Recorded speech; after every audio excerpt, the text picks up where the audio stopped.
Game na ba?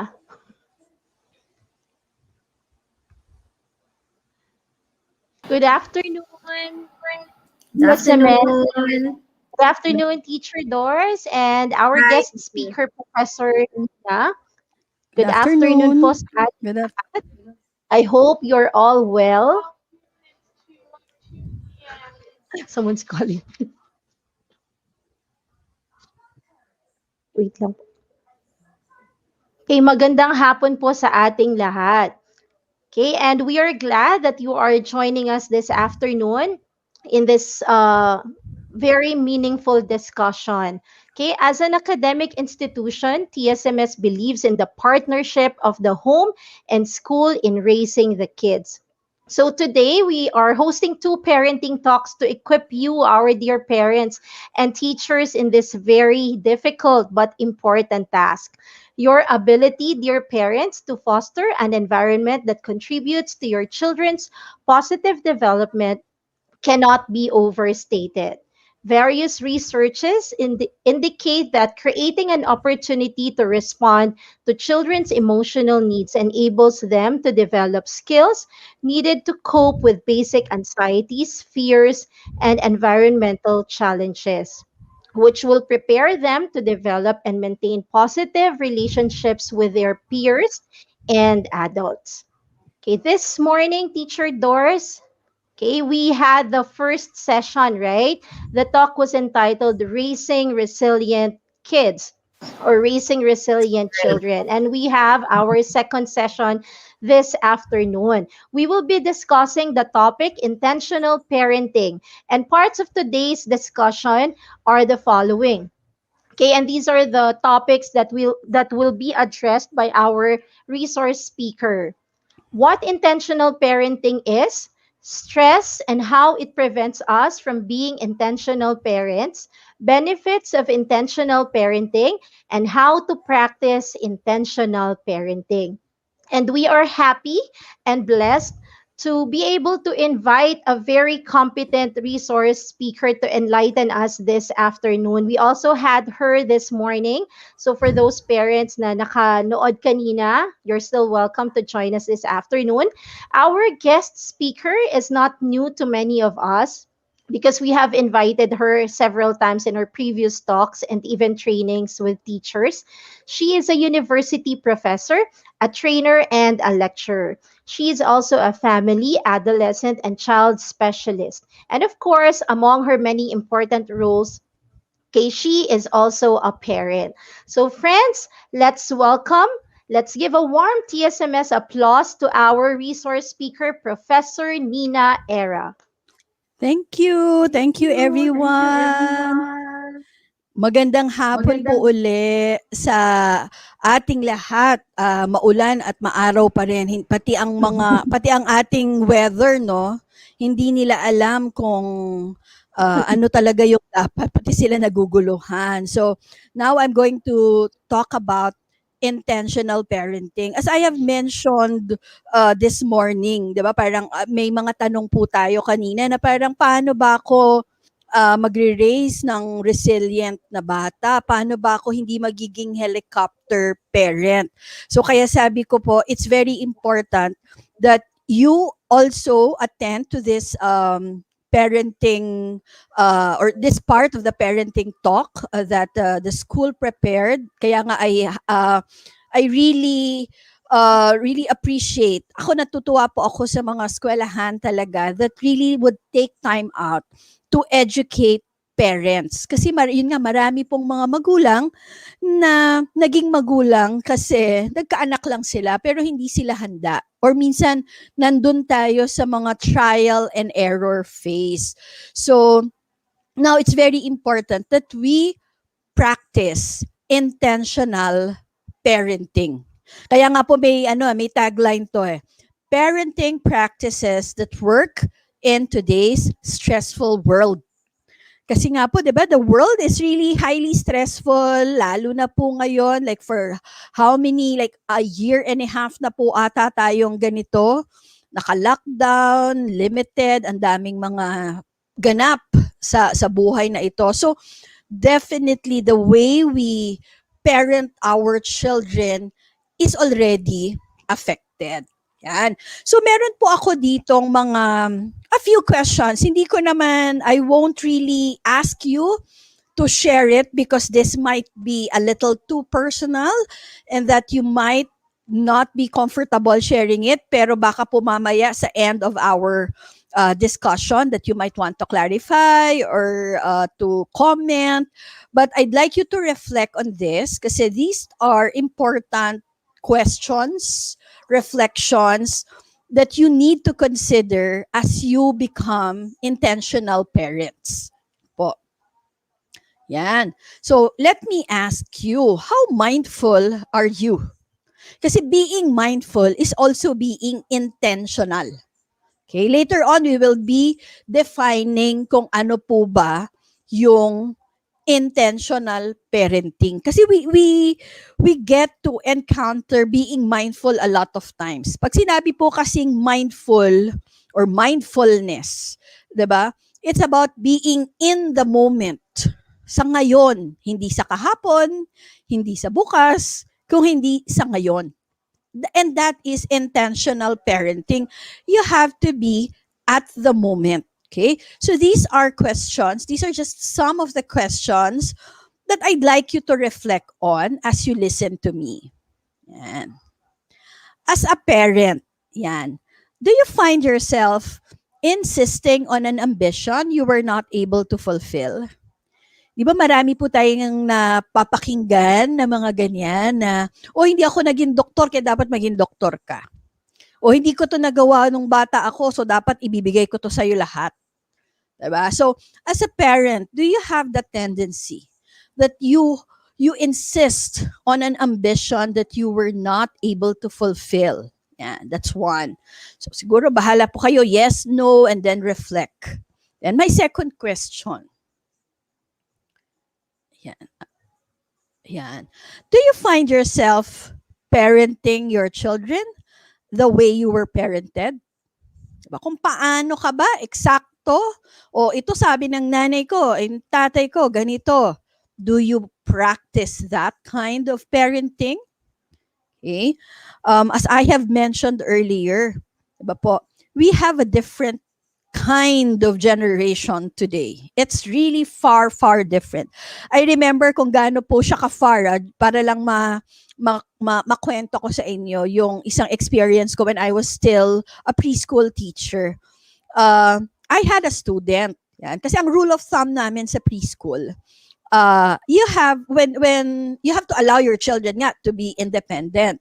So when they ask for help, say for instance they want their baonan, if you want they couldn't open their baonan or their lock and lock, yung ganyan, and they ask for help, you tell them that there should be a magic word. So itong batang ito lumapit sa akin, kinakalabit lang niya ako. So kalabit. So sabi ko, yes, excuse me, what do you want? So sabi niya sa akin, tinuturo lang niya yung pinapabuksan niya, hindi siya nagsasalita. So another rule of thumb namin sa preschool, that you have to allow the child to speak up. Kasi when you will always just give in, to the child, before the child would like speak up, diba? Alam mo naman na nagpapabukas siya pero hindi, dahil alam mo na, bubuksan mo na. Hindi, bawal sa amin yon. So, dapat allow the child to speak up. Yun nga, kasi kailangan niyang magsabi ng, please teacher, open. That's supposed to be the language there or the words that the child should be able to say. Yan. Yung bata, siguro mga 3 times, talagang tinutulak na yung parang forward lang niya yung baunan niya. Ayaw niya magsalita. So, nagiging lang siya. Alam mo na nagiging brat lang siya. So, sabi ko sa kanya, I don't know what you're talking about. I don't know what you want. So, you come back when you're ready to talk. Sabi ko sa kanya. So, mamaya, punta siya sa upuan niya. Siguro na-figure out niya na nagugutom na siya at kumakain na yung ibang classmates niya. So, kailangan niya na bumalik sa akin. So, bumalik siya. Tapos sabi ko, so are you ready to talk? Tapos sabi lang niya sa akin, open. Sabi ko, oh, you forgot the magic word. So, ayaw niya pa. Nagsabi niya, so what's the magic word? So sabi nung bata, abracadabra. 'Di ba? Parang sabi ko, hala, iba na talaga yung bata ngayon. Ang magic word sa kanila ay abracadabra kasi nung bata kami yung magic word, 'di ba? Please, sorry, thank you, you're welcome, excuse me. So talagang it's a different kind of generation. Okay, just like what I mentioned earlier in the morning session. A lot of parents will tell me, bakit ganito na yung bata ngayon? Kasi nga, iba na sila. Okay, ganun lang kasimple yung sagot. Iba na sila. Okay? So, do you find yourself parenting your children the way you were parented? That's the second question. Third question. Do you find yourself throwing issues to your child that were unmet during your childhood? Ang dami kong nakikita nito na parents. Pag may mga clients po ako, syempre, ang clients ko nga po ay children and adolescents. And kaya nga po siya pati family na kasi after that, you definitely the issues that the child or the teenager that would like bring out in the sessions will definitely be connected with how the parents parented the child. So makikita ninyo na yung pag kinakausap ko na po yung mga magulang, makikita mong very crystal clear that there are so many issues that are unmet during their childhood that they are now throwing to their child.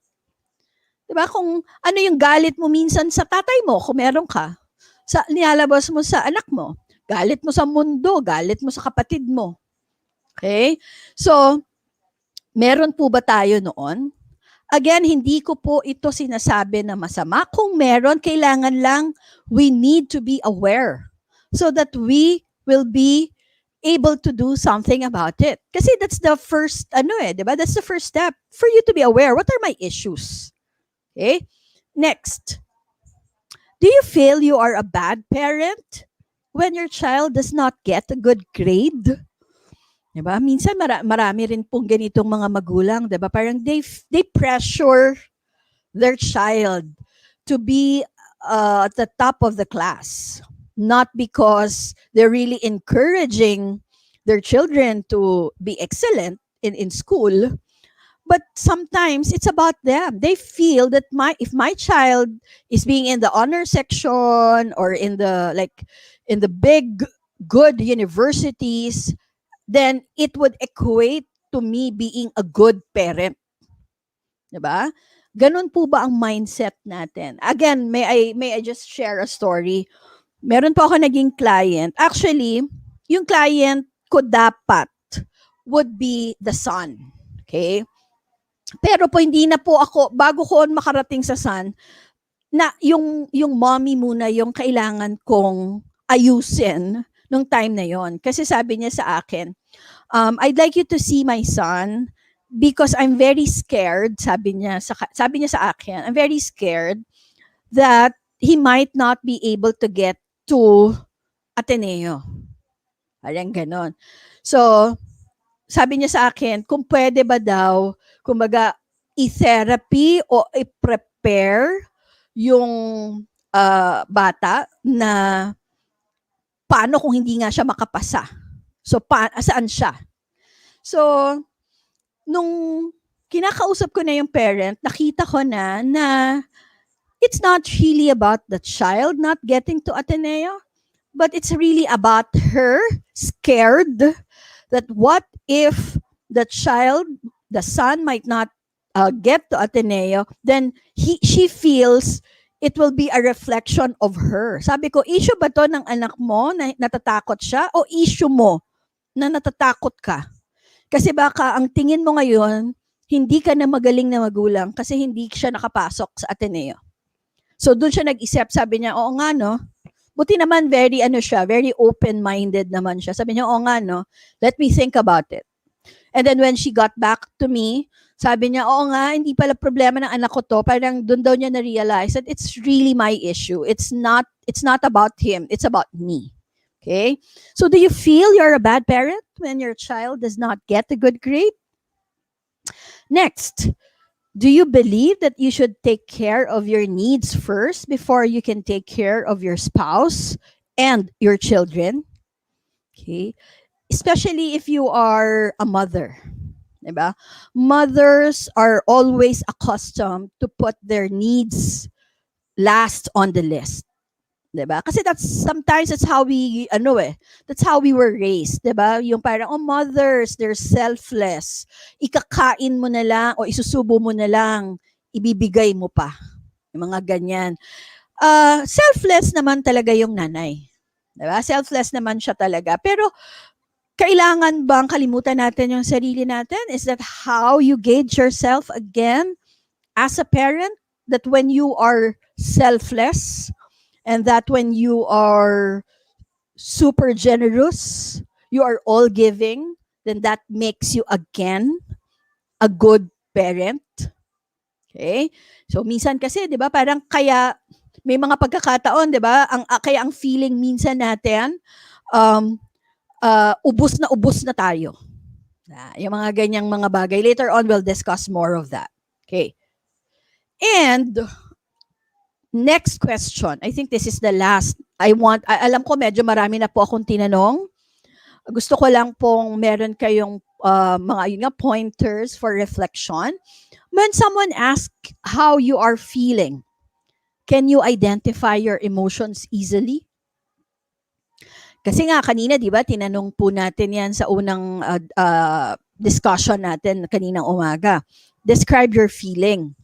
Diba? Meron naman po nakapag-describe, pero di ba meron pa rin pong mga ox lang, okay lang.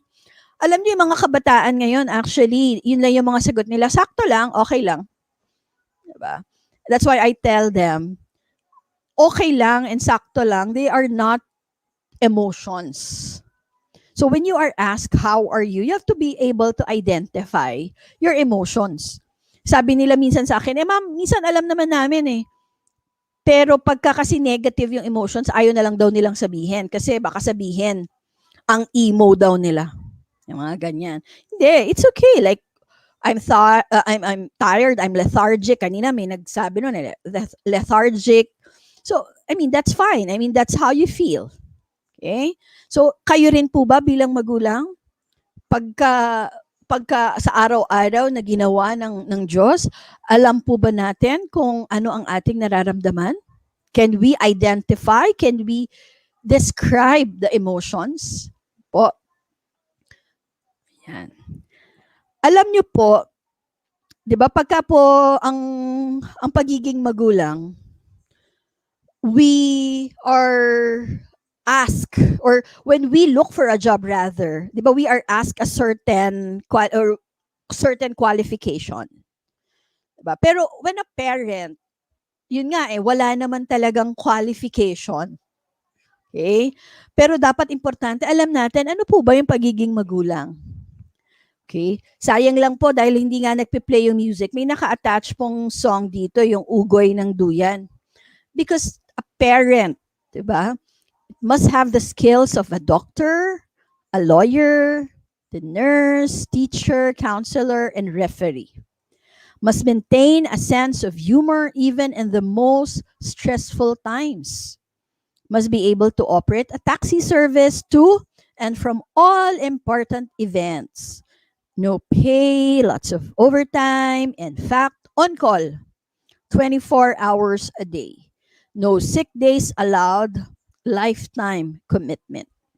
That's how a parent is. Diba? Parang handami mong roles na piniplay. Diba? Even the times that you are still stressed, you have to find the humor to it. You have to be able to attend to your children. Kung ilan anak mo, you have to attend to all those kids. Diba? At yun nga, it's a lifetime commitment. Diba? When we say commitment, it's not just for good times. Hindi lang pag maganda yung grades. Paano kung may bumabagsak? Paano kung may pinapatawag sa school? Paano kung may mga ginawang hindi tama at kailangan may mga punishment na gagawin or may mga suspension na mangyayari? What do you do? How do you help? How do you guide your child? So it's really, again, a challenge to become a parent. At hindi lahat para doon. At kailangan alam po natin kung paano talaga maging magulang. Yan. So, really, parenting is a tough job. Okay? Hindi talaga ito matatawaran, the skills that you need, the patience that you need as a parent. You have to have that, 'di ba? Parang maximum level all the time. And definitely dahil ito ay mahirap na trabaho. Kung tayo nga sa trabaho, 'di ba? Tayo ay nasi-stress, daming utos ng boss, daming pinapasubmit, 'di ba? Lalo na po ngayong online, 'di ba? Ang dami-daming extra stress. So, really, being a parent, we get to be affected by those stress. At tao lang tayo. Di ba kaya nga may expression ng mga kabataan, sorry naman, tao lang. Di ba? That's how they, tao lang. At ang mga magulang ay tao lang. Nagkakamali, nasistress, nahihirapan, nalulungkot, nagagalit. Okay? Again, those are all normal emotions. However, you need to be able to show to your children how do you manage it, how do you become intentional. Okay? So, yun po, importante. Ito yung kailangan po na natin pong ilagay sa ating puso. We cannot parent really our children the way we were parented simply because your children are not you. This is a different generation. This is a different individual. Kahit nga po kambal ang iyong anak, merong dalawang personalidad. Even how you parent each of your child, it's supposed to be different. Kasi magkakaiba yung personality po niyan. And that is why you need to really have to get to know your child. Hindi po pwedeng one size fits all. Parang lang po yan, kunyari sa pag-aaral, di ba? It has to be very progressive. Hindi, kailangan tingin mo, iba tong batang to, paano ba yung approach dito, sa approach dito. Hindi pwedeng pare-parehong approach. Kasi magkaiba yan eh. Like, may I just share to you, I have two, ngayon, they're adult kids na. But when they were younger, alam ko yung style sa isa, kasi yung style sa isa, hindi pwede dun sa isa. Because like my eldest, very mature siya eh. Kasi nga, parang she was able to witness everything that happened to me. I got separated at the, like when she was, grade 2, grade 3. So, very, na siya, parang nag-mature siya agad. Yan. So, you can, when she would like make a mistake, hindi mo siya pwedeng pagalitan kung paano mo pinapagalitan, for example, yung kapatid niya.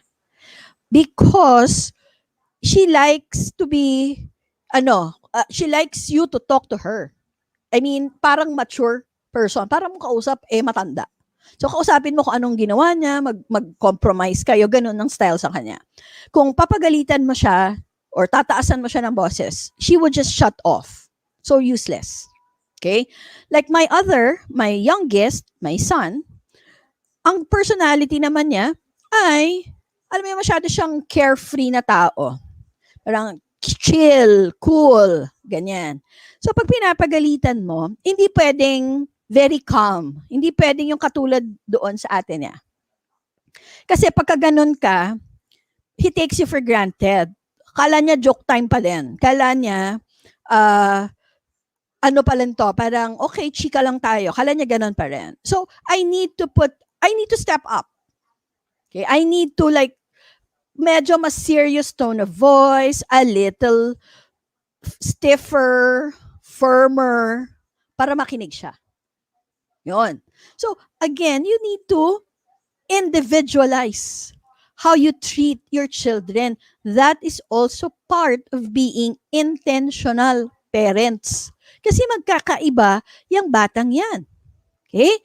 So, this generation, okay, the Generation Z, ito yung mga tipong, yun nga yung sinabi ko kaninang umaga, they're the ones who are prone to stress, to anxiety, and depression. Why? Because this generation is the instant generation. Diba? They were given everything like there on their table without really batting an eyelash. Yung walang pagod, walang, 'di ba, parang instant coffee, instant noodles. Yan, when they need to find something, they need to just Google it and they find the answer. So lahat instant. So talagang ang frustration level po nila ay napakababa. That is why you need to understand that as parents. Kaya nga kanina we discussed that in the morning. You now know that this is the kind of generation of your kids. You need now to step up and become intentional. Okay? So wala ka na magagawa. Ito yung generation nila. Dito sila nabibilang. Kaya nga ang joke ko palagi sa mga anak ko, I'm really thankful, even with my students, I tell this, I'm so thankful I wasn't born in your generation. Sabi ko, our generation, we climb up the trees, we ride the bike, we run around, we play jack and stone, we go to the quadrangle, patentero, habulan, when we need to research something, we go to the library. We like, I carry heavy books, encyclopedia. I carry dictionary with me. Dami ang bigat-bigat. I need to like read the whole book to understand the whole book. I cannot just cut and paste. So, yun na yung generation ng ating mga anak eh. Wala tayong magagawa doon. Okay? So, pero may magagawa tayo bilang magulang. Okay? And because again, as I have mentioned earlier, parenting or value formation starts at home. It doesn't start in school. It starts at home and then it's being carried over in school. Yan. So ano po ba, bigyan ko muna kayo ng idea. Di ba po pag nasa-stress tayo, yan, kakaiba yung nararamdaman talaga natin. You know that our brains and bodies are wired to react to high stress. Okay? Talagang pag yung stress level mataas, lang, okay, nagre-react na agad yung brain natin. Okay? Because, ang ano yung reaction? It's either fight, flight, or freeze. So, pag high stress level, yan, so may threat, yan.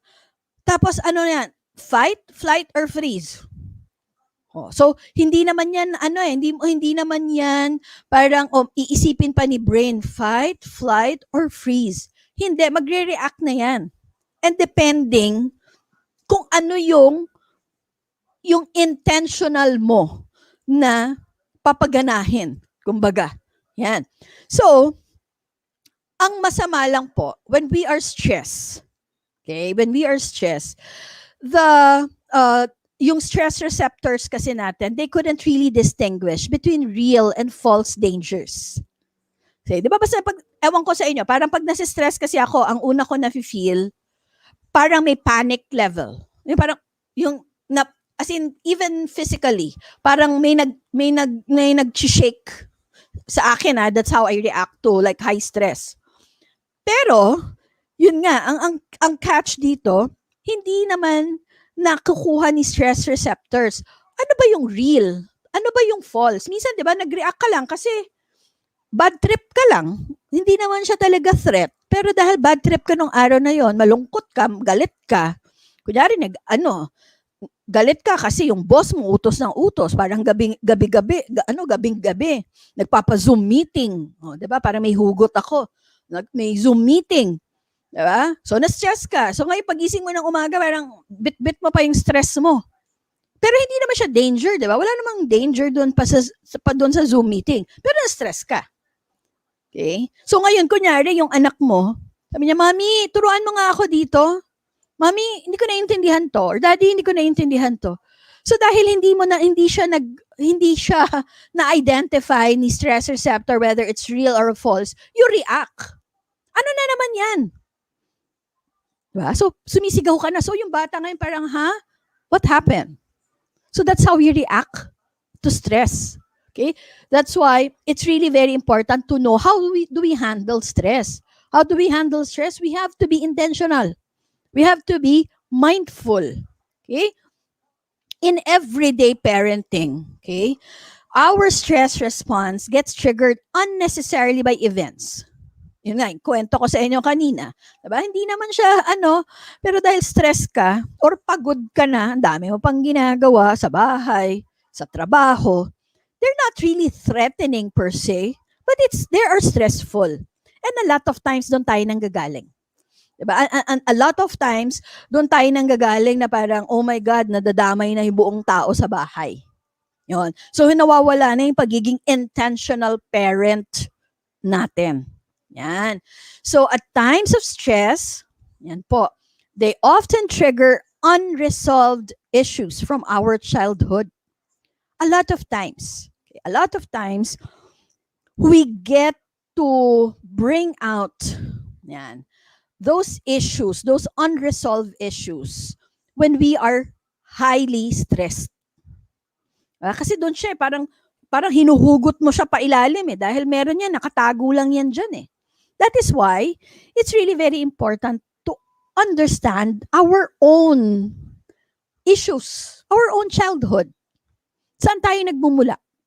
Para minsan, ikaw rin makaka-identify if this moment is really worth the stress, or is it really threatening, or it's just an issue. This is just my issue. It's not your issue. It's not your child's issue. But this is your issue. The key again, 'di ba? Sabi nga sabi nung PM is the key. Hindi po PM is the key. Awareness is the key. Kasi when you are aware of your issues, when you're aware of your emotions, when you are aware of what's happening to you, you get to do something about it. Kasi may awareness ka . Alam mo na triggered ako pag ito. Yan. At pag ito talaga, hindi ko na mapipigilan. At least alam mo. So ngayon, pag kaya mong iwasan yung triggering factor na iwasan mo para hindi ka nagre-react na parang ganito ka dito sa picture nitong si girl. Diba? Sa sobrang galit, parang woo. Diba? I mean, look at what's happening now. Look at all the issues like police officers. Diba? Yung sinasabi, walang kamalay-malay, wala namang babarel, papatay. Bakit? It's all stress. Pero stress na hindi mo na na-manage. Parang, gusto mo nang pumatay talaga. Kaya yun. That's why, again, it's managing emotions. How do you manage? You know how to be able to identify your emotions. So that when you're able to identify, you're also aware with it. You know what to do with it. Okay? So, really, during stressful parenting moments, we let our emotions control our emotions. And it shouldn't be the case. Diba? We should control our emotions. We don't allow our emotions to control us. Because it's going to be deadly. Bakit natin nasasaktan yung mga bata? Diba? Pag galit, diba? Kaya nga never discipline children when you're angry. Kasi magkakaroon na yan ng abuse. Kasi galit ka . Natural, pag galit ka, talagang ibang level. Gusto mo talagang mambasag, manakit. I mean, that's how humans are. That's why you need to be able to find nga, parang like what I told you, yung story ko kaninang umaga. When I'm angry, alam na mga bata, wait, walk out muna ako. Papalamig muna ako. Kasi madaldal ako . So lalabas yan ng kung ano-anong masasakit. So mahirap na. Okay? So that's allowing your emotions to get the best of you. So don't allow it. Okay? So you have to be the one to control your emotions. Yan. So as parents, okay, how do we react to stressful situations? Ano ba yung mga stressful situations? Mababang grades ng mga bata, may ayaw gumawa ng assignment, merong mga stress sa trabaho, financially, may financial struggle in the family, meron kayong mga hindi pagkakaunawaan sa family. How do you react to that? Okay. How do you show your children how do you manage your children, or how do you manage your emotions, and what do you show your children? Okay, what are your coping skills? Yan. So our reactions can be very scary to our children. Diba? Kasi subukan mong sumigaw, subukan mong murahin, subukan mong duru-duruin. Diba? Worse, subukan mong saktan. I've had a lot of clients coming from abusive parents. When you say abusive parents, like paggalit sila, As in, mananakit, sampal, suntok, mura. So ngayon talagang hirap na hirap silang mag-cope din sa sarili nilang stress. Kasi that's how the parents modeled it to them. Yan. Remember, our children are watching us. Okay? They don't really listen to what we say, but they really would follow what we do. Okay? Kaya nga, useless po yung chika-chika, daldal, pangaral, pangaral, pangaral. Useless po yan if you don't practice what you preach. Useless po yan if you're saying something and doing another thing. You have to model it first. Di ba po, may pinakita akong video kanina about children see, children do. They're watching you. Even how you react to stress. Are you in the moment? Hindi ko po sinasabi ulit dito na hindi kayo dapat uminit ang ulo. Normal po yun. Ako rin po umiinit ang ulo ko. Pero alam ko, kung painit na yung ulo ko, alam ko kung ano yung gagawin ko. Para hindi ko siya ibuhos sa mga taong wala namang kinalaman doon sa issue ko. Kasi issue ko yon eh. Diba? Lahat naman po tayo, we have our own issues. Okay? Don't ever be like scared in admitting that you have an issue. We all have. Pero, ang difference lang po, may tao na may issue at ayaw niyang tanggapin na issue niya yon. So, anong nangyayari? You keep on wounding other people with your issue. Ang worst case pa, it's your children that are the most affected. Yung isang tao, aware siya, issue ko to. Okay, so issue ko to, ganito yung ano ko, so how do I react to this? Okay? So, at alam mo kung paano mo na ngayon siya i-manage. Yan. So, okay, now let's go to how do we really become intentional parents? Okay? But before the tips, I'd like to define first. Yan. Ano ba yung intentional? 'Di ba from the word intention? 'Di ba? Meron kang ano to intention, 'di ba? May interest. Meron kang like ano ba yung gusto ko? Ano yung gusto ko yung maging anak ko? Or like what values or what character do I want my child to have? 'Di ba? Hindi lang yung basta okay, may anak ka, nanganak, bahala ka na lang. Or okay, basta bibigyan kita ng pag-aaral, bigyan kita ng baon, kailangan mo ng tutor, bigyan kita ng tutor, kailangan mo nito, bigyan kita. It doesn't end there. Of course, kasama yun sa pagiging magulang, di ba po, ay to provide for their needs. But intentional parenting is more than that. Okay? It's really finding time to connect with each. Kung 5 anak mo, 5 po yan. Actually, kung 5 yan, dapat you have to find time to date each one of them. It couldn't really be family time all the time. Okay lang, may family time, pero isa-isahin nyo yan. Kasi number 1, sabi ko nga sa inyo, iba-iba issue ng mga anak mo. Kahit lahat yan ang galing sa'yo. Diba? Nanay ko nga palaging sinasabi, kami daw ng kuya ko, yun yung palagi niyang linya nanggaling naman kayo pareho sa akin, bakit kayo magkaiba?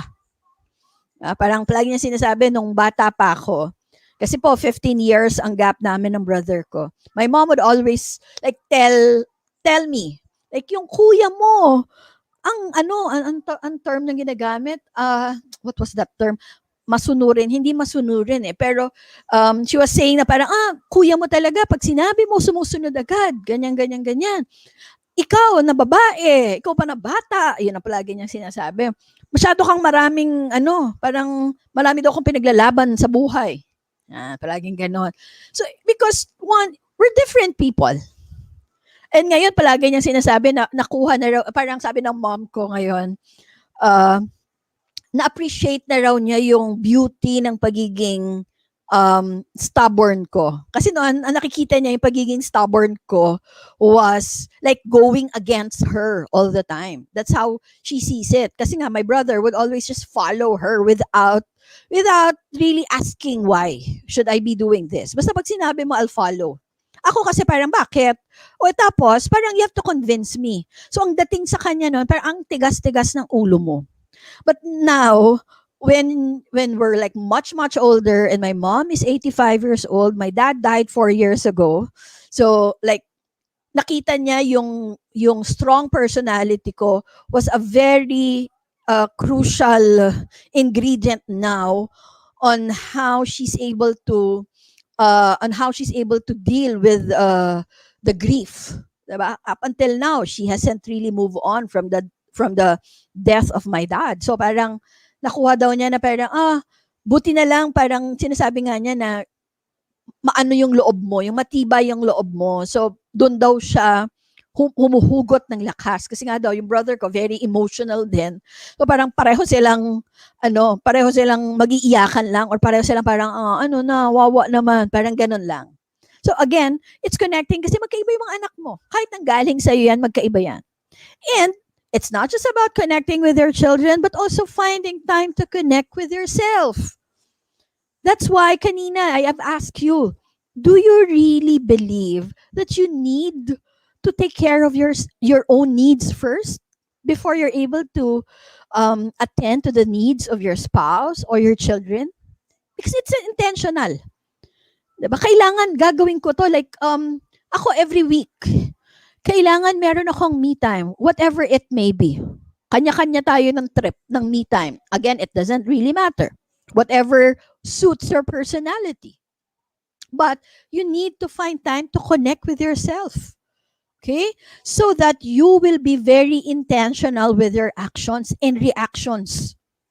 Kasi pag hindi natin alam, minsan, di ba, parang may mga tao sa atin, parang, hala, anong nangyari doon? Di ba, parang ganun tayo, parang lost, parang, ba't siya nag-react ng ganun? Ba't ganun na lang yung galit niya? Kasi hindi siya intentional kasi hindi niya na alam saan nanggagaling yung galit na yon. Hindi niya na alam kung saan nanggagaling yung mga issues na yon. I've seen that a lot of times in the counseling center.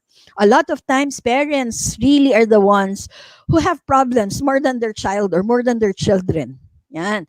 So another definition, okay, it does not mean also you cannot be angry or upset. Okay? But acting on them mindlessly is what compromises our, okay? That's our reaction also. It also compromises our parenting. Diba? Kasi kung nagalit ka, pwede ka naman lumabas nga. Pwede ka naman manahimik. Pwede ka naman sabihin mo lang, okay, mommy's angry, later na lang. Pwede naman ganun eh. Diba? Pero dahil nga galit tayo, o namura mo na yung anak mo, nasabihan mo na siya ng kung ano-ano, it's a mindless action. Now it compromises the relationship. Now it's so difficult to take it back. Minsan, kahit nagsorry ka na nga minsan sa anak mo, parang hirap na hirap silang, meron akong naging client na ganyan. She has been harboring that ill feeling to her mom for the longest time. Okay? Although nung pumunta siya sa akin, ang presenting behavior niya ay nagkakaroon siya ng panic attack. So akala lang parang, okay, so what do we do? May panic attack. Bottom line, nung nakausap ko na, more assessment and therapy, I found out that such a young age, the mother would, when angry, would always tell her, malandi ka, mana ka sa tatay mo, and all those things. Okay? And she harbored that ill feeling towards her mom for the longest time, until to the point that when she would have like moments of anxiety, nagpapanik na siya. Yung nanay, I remember, nung nakausap ko siya nung time na yon, sabi ko, alam mo ba to, yung mga sinasabi mo noon? Sabi niya, hindi daw niya ma-recall, pero kung nasabi man daw niya yon, hindi daw yun talaga meaning ganon. Galit lang daw siya kasi galit siya doon sa tatay nung anak niya. Okay? So sabi ko, bakit yung bata yung naging diba, collateral damage? So hindi ka that's acting mindlessly. Kasi okay lang naman, nagalit ka sa tatay, you have the right. May ginawa sa'yo, you have the right. But to take it on to your children or to your child, then it's not fair. And that would compromise your relationship with your child. Yan. So now, let me just give you also ano po ba yung benefits if you are a mindful or an intentional parent? Okay? Mindful / intentional, pareho po iyan. Okay? So, ano po ba ang advantage? You're better at regulating your emotions. Di ba? Kasi aware ka eh. Parang trigger ako dito. Oh. Aalis ka doon. Ayaw mo ng ganon. Kasi triggered ka eh. Diba? Or pag ganitong topic, ayoko pag-usapan kasi iirita ako. So, alam din ng mga tao sa paligid mo na okay, ito lang dapat kasi hindi pwede yan. Okay? Para wala tayong tinitrigger. Wala rin bigla na lang nagagalit. Another one, you become also less critical of yourself and your child. Diba, minsan yun nga eh, mababa yung grades ng anak mo. Diba, para sinisisi mo yung sarili mo. Diba, parang, ano ba yan? Siguro ganito, siguro ganyan. Sa inis mo sa sarili mo, papasa mo na naman sa anak mo. Diba? So, when you are a mindful parent, you become less critical of yourself because, it's not about you. Diba? It's not really an issue probably. Or maybe if it's an issue, maybe it's not a really big issue, but it's something that you can, ano bang tawag na, you can really talk about it and also compromise kung ano yung what's good for the family or for the parent and the child. Okay? Another benefit would be you become more aware of your thoughts and feelings, as I have mentioned earlier. Yan.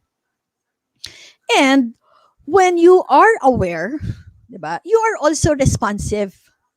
Kasi alam mo ngayon parang, anak, wag mo munang istorbohin si mami ngayon kasi meron lang akong iniisip or busy ako. I always would tell that, lalo na pagka ngayon, ang daming trabaho, yun nga, daming pa-meeting, ganyan. So, when, for example, they're telling me a story, yung mga tipong, mami, ganyan. Pag talagang hindi ako makakonsentrate sa sinasabi nila, nagsasabi na ako, anak, pwede ba yung mga mamaya after 30 minutes or 1 hour? Or importante ba ngayon? Okay lang ba wait? So, sanay na sila na wait lang, pero babalikan kita. Kapag sinabi ko naman kasing babalikan kita, I remember nga my daughter, she mentioned to me before, sa niya, parang, mami, ang hirap maging mommy, no? Ang dami mong, parang, naalala mo pang balikan yung mga, minsan pinagsasasabi namin. Kasi, ayun nga parang madalas kasi, pagka, kunyari, stress ako, or may mga deadlines akong hinahabol, and then, minsan may mga tanong nga sila. So, linya ko na yan, parang, wait lang, importante ba yung sasabihin mo? So, tatanungin ko, pwedeng okay lang ba na 1 hour, give me 1 hour, babalikan kita. And I stick to my word. After 1 hour, babalikan kita. Ano yung sinabi mo kanina? Kwento mo nga uli, ano yun? Okay? Hindi yung parang kunwari, dahil hindi ka aware na nasa-stress ka na dun sa deadline, tinanong ka ng anak mo, mami, chu. Ano ba? Nakikita mo may ginagawa ako. O, diba? So, ano na nangyari doon? Yung bata ngayon, parang, or kung teenager yon, naku, si mami, ba't ganun? Galit agad. Wala naman ako, may chichika lang ako. So, anong nangyari? It compromises the relationship. Diba? So, ano susunod niyan? Ayoko na kita kausapin. Kasi, kausapin kita, sigawan mo lang ako. Diba? So, the benefit of being a mindful or intentional parent, when you're aware, you're able to respond properly to the needs of your child. Yan.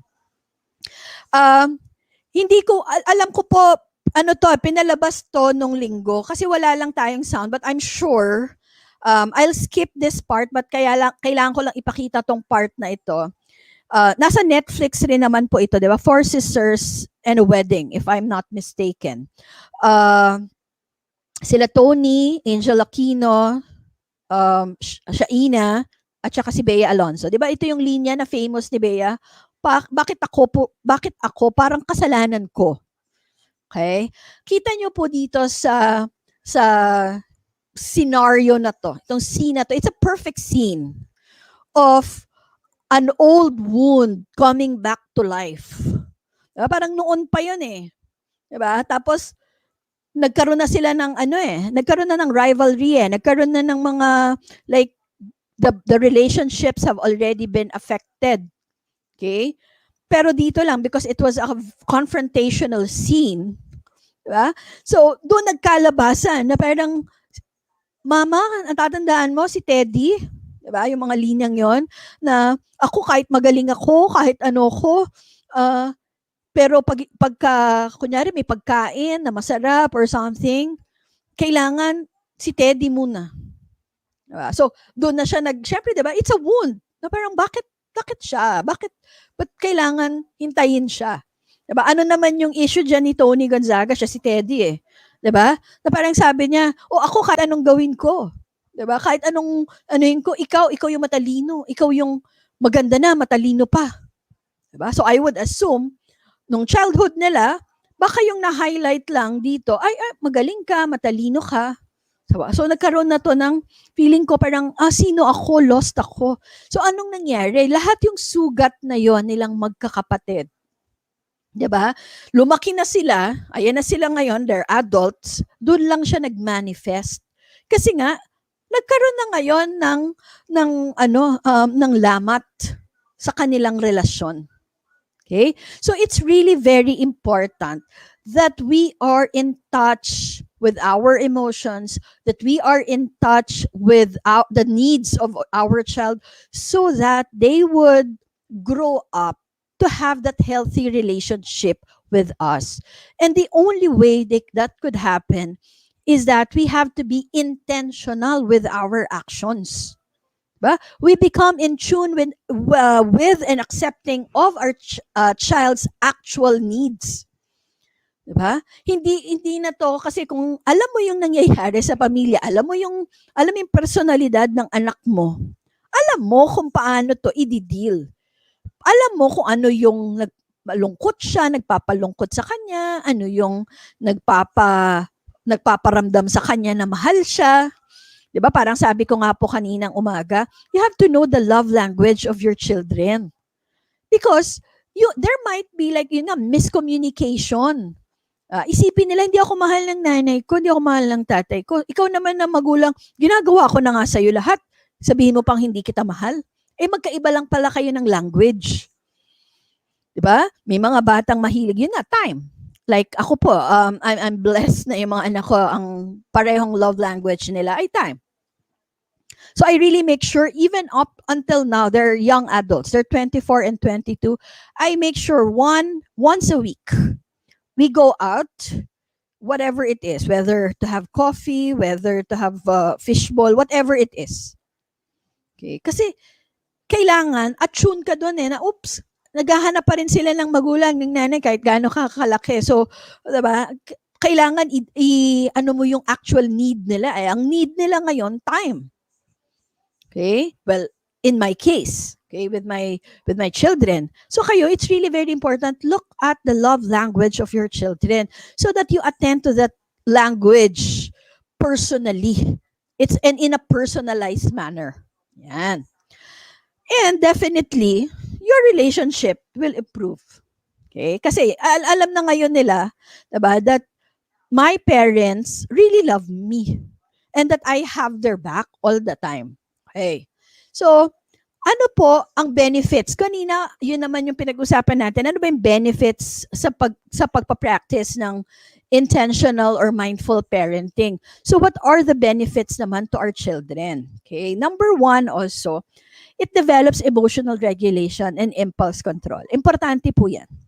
Alam niyo po na ang management of emotions ay isang core value or core characteristic ng emotional intelligence. At alam naman po natin yung henerasyon ngayon, EQ is far, far more important than IQ. Okay? And this is important. Teaching them how to regulate. When you are intentional, they now also become intentional in their behavior. So now they're able to regulate their emotions. Yan. So, ito na po yung sinasabi ko nga, the IQ and EQ. So makikita ninyo, ito lang yan tip of the iceberg. Yung mas malalim na importante EQ. At alam naman po natin that those who are successful in life now are those that have high EQ. It's not the IQ. Okay? Yung IQ kasi temporary lang yan Yung TOR mo lang magpapakita niyan Sa una lang yan, pagpasok lang yan ng trabaho. Kaya nga I always would tell students, IQ will get you the job, but it's EQ that will give you the promotion. Kasi IQ, entry level lang yan. Kasi ay, ganda ng grade. Ay, Latin honor. O yun lang. Pagdating mo sa loob, nandun ka na, nagtatrabaho ka na, ay, mahirap pala to pakisamahan. Ay, inaaway lahat. Ay, ano to, maraming, hindi sumusunod sa, sa sinasabi. Ay, may sariling, so, diba? How do you get promoted? How would you get promoted if you're like that? So, it's really EQ that would matter. Yan po. And, of course, napaka-connected po ng talk natin kanina. It develops resiliency. Okay? So, ito po, kanina sinabi ko rin, when you are, ang benefit din, pag tayo ay mindful parent and we would practice mindful or intentional parenting, we are also aware of this. So I already discussed this a while ago. Sabi ko nga, when you are in the toddlerhood stage, allow children to do things on their own, provide opportunities to be on their own. Because you know that in their developmental stage, this is very important. So napaka-importante po nitong theory nitong si Erickson sa pagiging magulang. Even with teachers, of course. Diba? Pag initiative versus guilt, alam natin, pag preschool, again, allow them to explore. When they're in middle childhood, they're like grade 1, grade 2, allow them to check different talents, what they're good at, allow them to discover. Diba? Pagdating po ng teenager, ngayon po, yung mga anak ninyo, kung nandito kayo, mga teenager na yung anak nyo, they're now going through that identity crisis. Who am I? At okay lang po yun. Okay lang. Kaya nga may mga bata po ngayon, diba? Mga teenagers, hindi nila alam bakit. Ano ba sila? Like, am I a boy? Am I a girl? Am I attracted to a boy? Am I attracted to a girl? What do I really want? Do I want to become a teacher? Do I want to be a doctor like my mom? Do I want to be this and that? Marami silang tanong. Kaya nga, even in terms of faith, diba? In religion, they start to question their faith. Because nandito sila sa identity. At hindi po yun masama. Kailangan lang po suportahan natin ang ating mga anak. Yan. So now, this is like, how do we become an intentional parent? Paano ba natin ipapractice yun? Kasi yun yung pinaka mahirap eh. Madaling, easily said than done. Kaya nga po, pag dinidiscuss ko to, I tell parents, I don't really expect you to be able to follow this in an instant. Diba? Parang, okay, gusto ko mag-intentional. Okay, bukas intentional na ako. Hindi. Kailangan mo munang i-process ikaw din sa sarili mo. Diba? Ano ba yung issues ko? Ano ba ba't ba ako triggered madalas? Ba't ba ako nasi-stress ngayon? Saan ba nanggagaling yung stress ko? Diba? Ipo-process mo pa yun eh. Tapos, siyempre, pag nagpa-practice ka na, you want to be an intentional parent, then, it has to be consistent. Hindi ito parang, okay, gusto ko ngayon intentional, bukas tamad ako, so sisigaw-sigaw na lang ako uli bukas. No. Okay? It has to be consistent. Yan. So, number 1, get in touch with your own childhood wounds. Ano ba yung mga sugat na meron kayo nung pagkabata? Lahat po tayo meron. I mean, when I say sugat, it's not really literal sugat. You have to get in touch with it. May I share to you, baka ito ay makatulong sa iyo. Ito ay sugat ng aking nanay. Okay? At syempre, when I took up psychology and as I was studying psychology in the graduate school level and practicing it in the counseling center, syempre, mas lalo ko siyang naintindihan. And kinukwento ko yun sa kanya ngayon na sabi niya, oo nga. Okay? Para kayo din po, pwede nyo iproseso yon. My mom came from a poor family, okay? But both, like my grandfather was a, ano ba tawag doon? Magsasaka. Yan. So, but the father of my mom isn't really, really coming from a poor family. Yan, parang ganon. At yung kanyang sinasakang lupa ay hindi rin nila lupa. Okay. Pero sabi nga niya, alam mo naman noong unang panahon, yung pagiging mahirap, hindi naman kasing hirap nung hirap ngayon. Diba? Kumakain pa sila ng matino. Mahirap lang. Kumaga, it's not the typical old rich kind of setup. Parang ganyan. So, sabi niya, there's 7 in the family. Kasi, nung bata ako, yung nanay ko, easily triggered. Yun nga, parang lumalaki ako, parang she would definitely react every time I would react. Kasi nga hindi ako masunuring bata eh. Hindi ako masama, pero hindi ako masunurin agad. Parang you have to make me understand why I need to follow you. Hindi pwedeng basta. Wag mo akong sasabihan ng basta. Parang explain to me, be honest to me, and then I will check and then I'll follow if I want to. Parang ganon. Yan. So, syempre, tataka ako. Syempre, as I was growing up, tataka ako, ba't tong nanay ko parang minsan parang ganun na lang makapag-react. Okay? So, dahil nga, thankfully, I studied this. So, yung naghilom din yung sugat. At siya din, mismo, naintindihan rin niya yung sarili niya. So, yun nga, sabi ko nga, going back to the story, my mom came from a poor family. 7 silang magkakapatid. Sa kanila magkakapatid, nasa gitna siya. Pangatlo siya. Ngayon, dun sa 7 yon, siya yung pinakamatalino sa magkakapatid. And sumunod sa kanya, yung mga sumunod na kapatid, medyo matalino. Yung mga nauna, ito yung mga typical daw noon na, sige, kayo na lang mag-aral, ako na lang mag-aayos ng gamit. Yung mga ganon. Okay?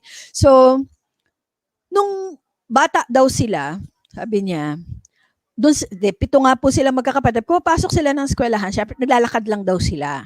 Yan.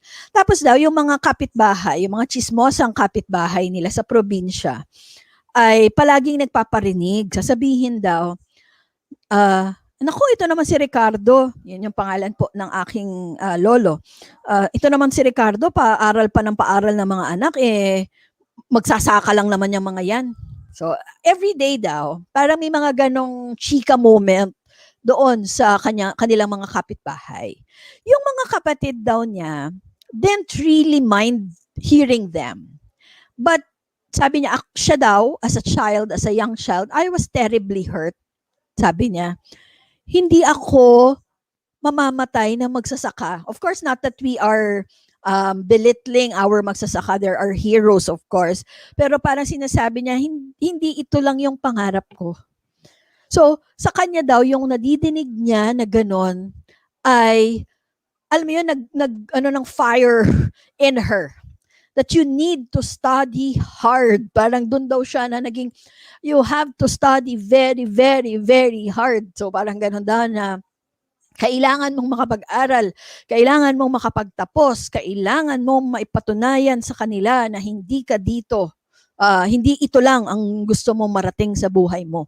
So sabi niya, bata pa lang ako, I was that persistent. I was that determined.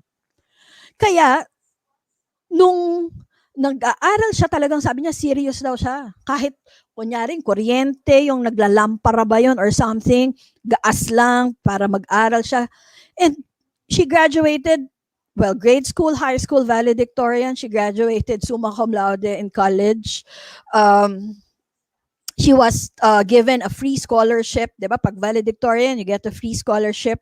So nandito po siya sa Manila, lumipat siya ng Manila. Nakakatawa nga kasi binibigyan siya ng scholarship ng UP at saka UST daw at that time. Ang kinuha niya yung UST. Ay niya ng UP kasi daw may swimming class. Yung swimming kailangan daw mag-bathing suit or parang ewan ko kung bathing suit ba yung tawag doon. Ayaw daw niya, syempre dalagang Pilipina ng mga panahong yon. That was 19 like 50s, parang ganon. So, fast forward po ng storya niya. Kaya, sa buhay, serious siya. Yun, parang pag sa kanya, parang, ang issue niya, parang, wag mo akong i-question ng ganyan. Parang ganon niya. Pagka kino-question ko siya, parang, wag mo akong i-question ng ganyan. Dahil hindi mo alam, parang, how did I get here? Parang ganon. But of course, she couldn't really verbalize that when I was still a young child. Okay? Hindi naman niya tinake on me. Hindi naman yun yung person, nagagalit siya ng walang reason. Pero easily triggered lang siya. Madali siyang mag-init ang ulo. Tapos serious siya compared to my dad. So, I really grew up closer to my father compared to my mother. Kaya nga ngayon, I realize, sabi ko nga, the Lord really has like a wonderful, like a wonderful plan. Sabi ko, siguro kinuha ni Lord ang tatay ko ahead because I really had the difficulty moving forward as well. Sabi ko, because this will be the perfect opportunity to build my relationship with my own mother. Because I really did not have that very good relationship with her growing up. Because she was such a stiff parent. She was such a serious parent. You cannot joke with her. You cannot, parang marami kang limitations. Tapos masyadong strong pareho yung personality namin. So we clash all the time. But now I understand her. I understand the wound. I understand the sugat. And she understood herself. And now sabi ko nga, all's well that ends well. Okay? Importante yun. Kasi sabi ko, lahat po tayo, we all have our own sugat. We just have to identify it so that we can do something about it. Yan. And we have to know our actions. Kasi may mga actions po tayong intentional or unintentional eh. Okay? Like ano po ibig sabihin yun? Abuse. Pag ninanakit tayo, nagsisisigaw, nagmumumura. Diba? Is that really intentional or is it something coming from your own issue? Okay? Like corporal punishment. Nananakit ka ba? Nagbe-belt ka ba? Papaluhod ka ba sa munggo o sa asin?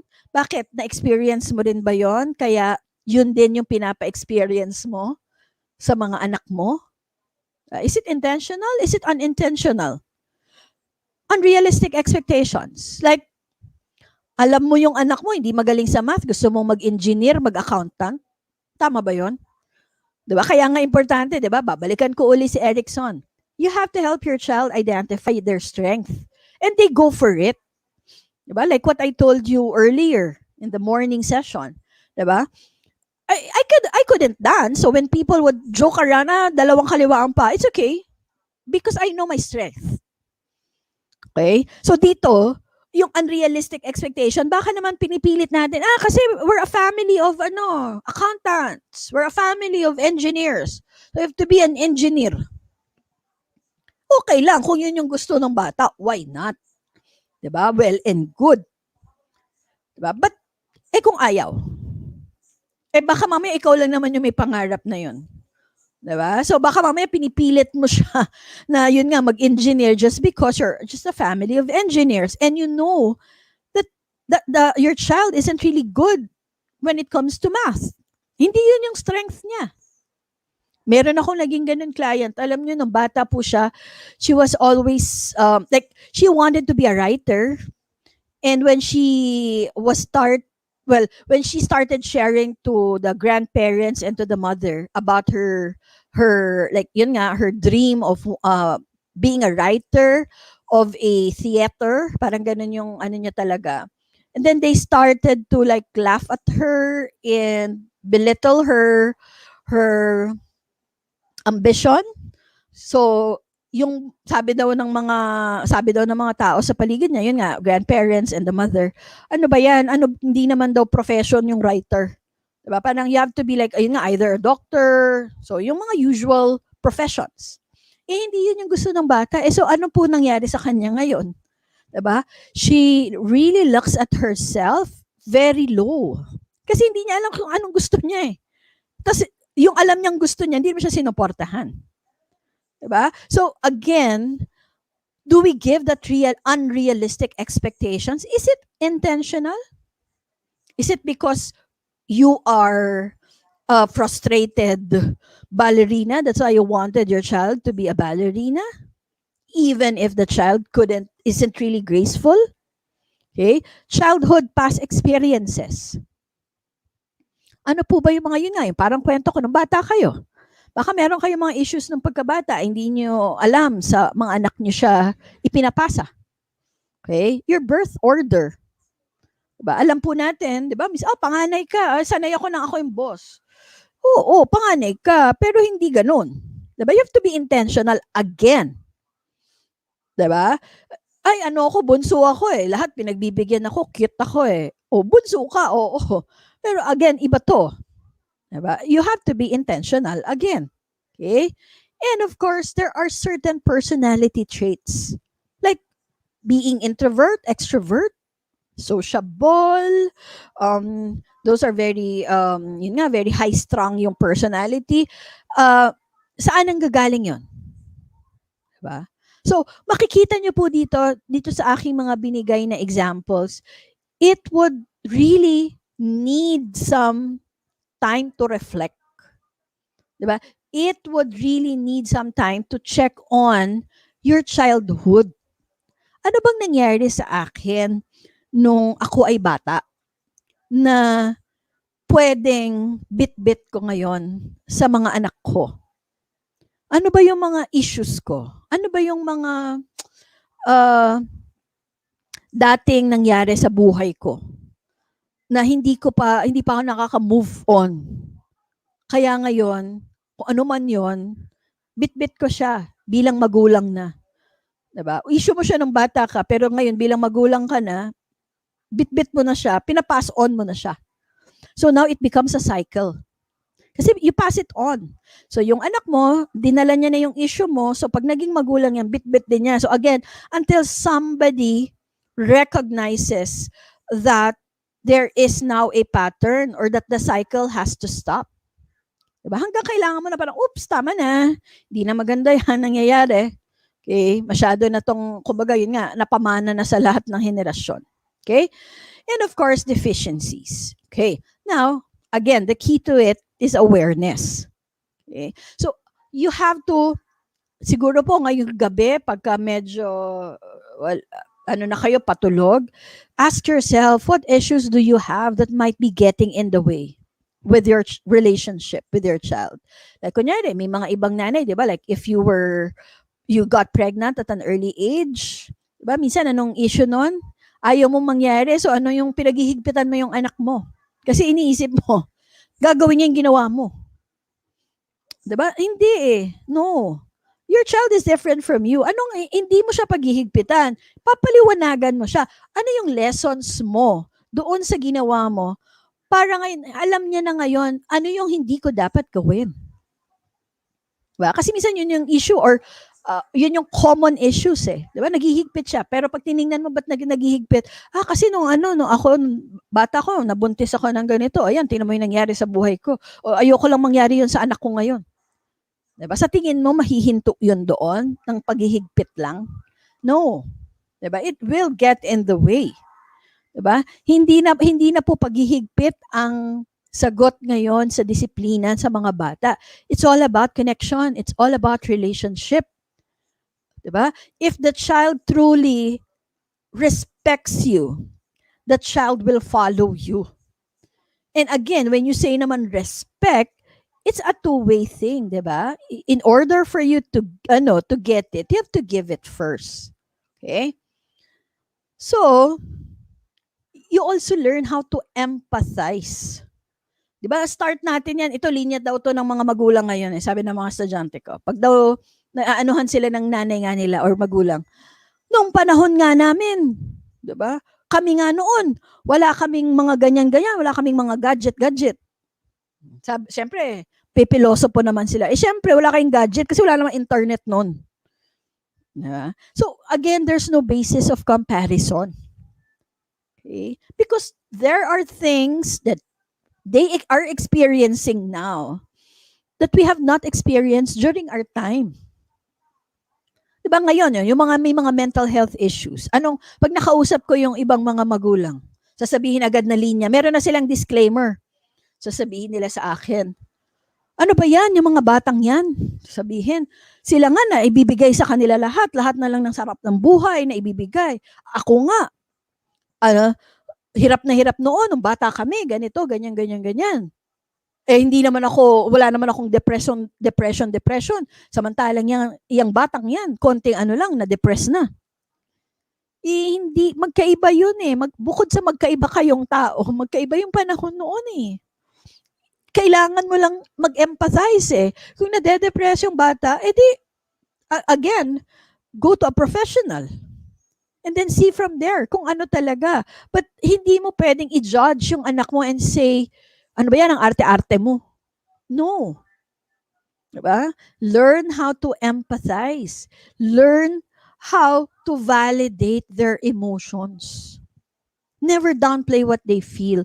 I remember again, I had a client. She was at that time 18-year-old girl. Um, Sabi ng nanay, they were already seeing a psychiatrist then. Okay? So the psychiatrist already gave them an antidepressant. So sabi nga ng nanay, naka ilang ano na sila ng antidepressant, the same pa rin. So sabi nga niya, I'm trying my luck with you. So I'm checking kung ano pa kasi nagawa ko na parang ilang psychiatrist na raw yung pinaglipat-lipatan nila at wala pa din. So, fast forward again po ng story as I was doing therapy with the girl. She told me like a story back then when she was in grade 3 or grade 4 that she couldn't forget. Okay? Kasi napansin ko sa kanya, every time that she would have feelings, she would also question her feelings. Parang, I don't know if I should be angry. I don't know if, palagi siyang ganon.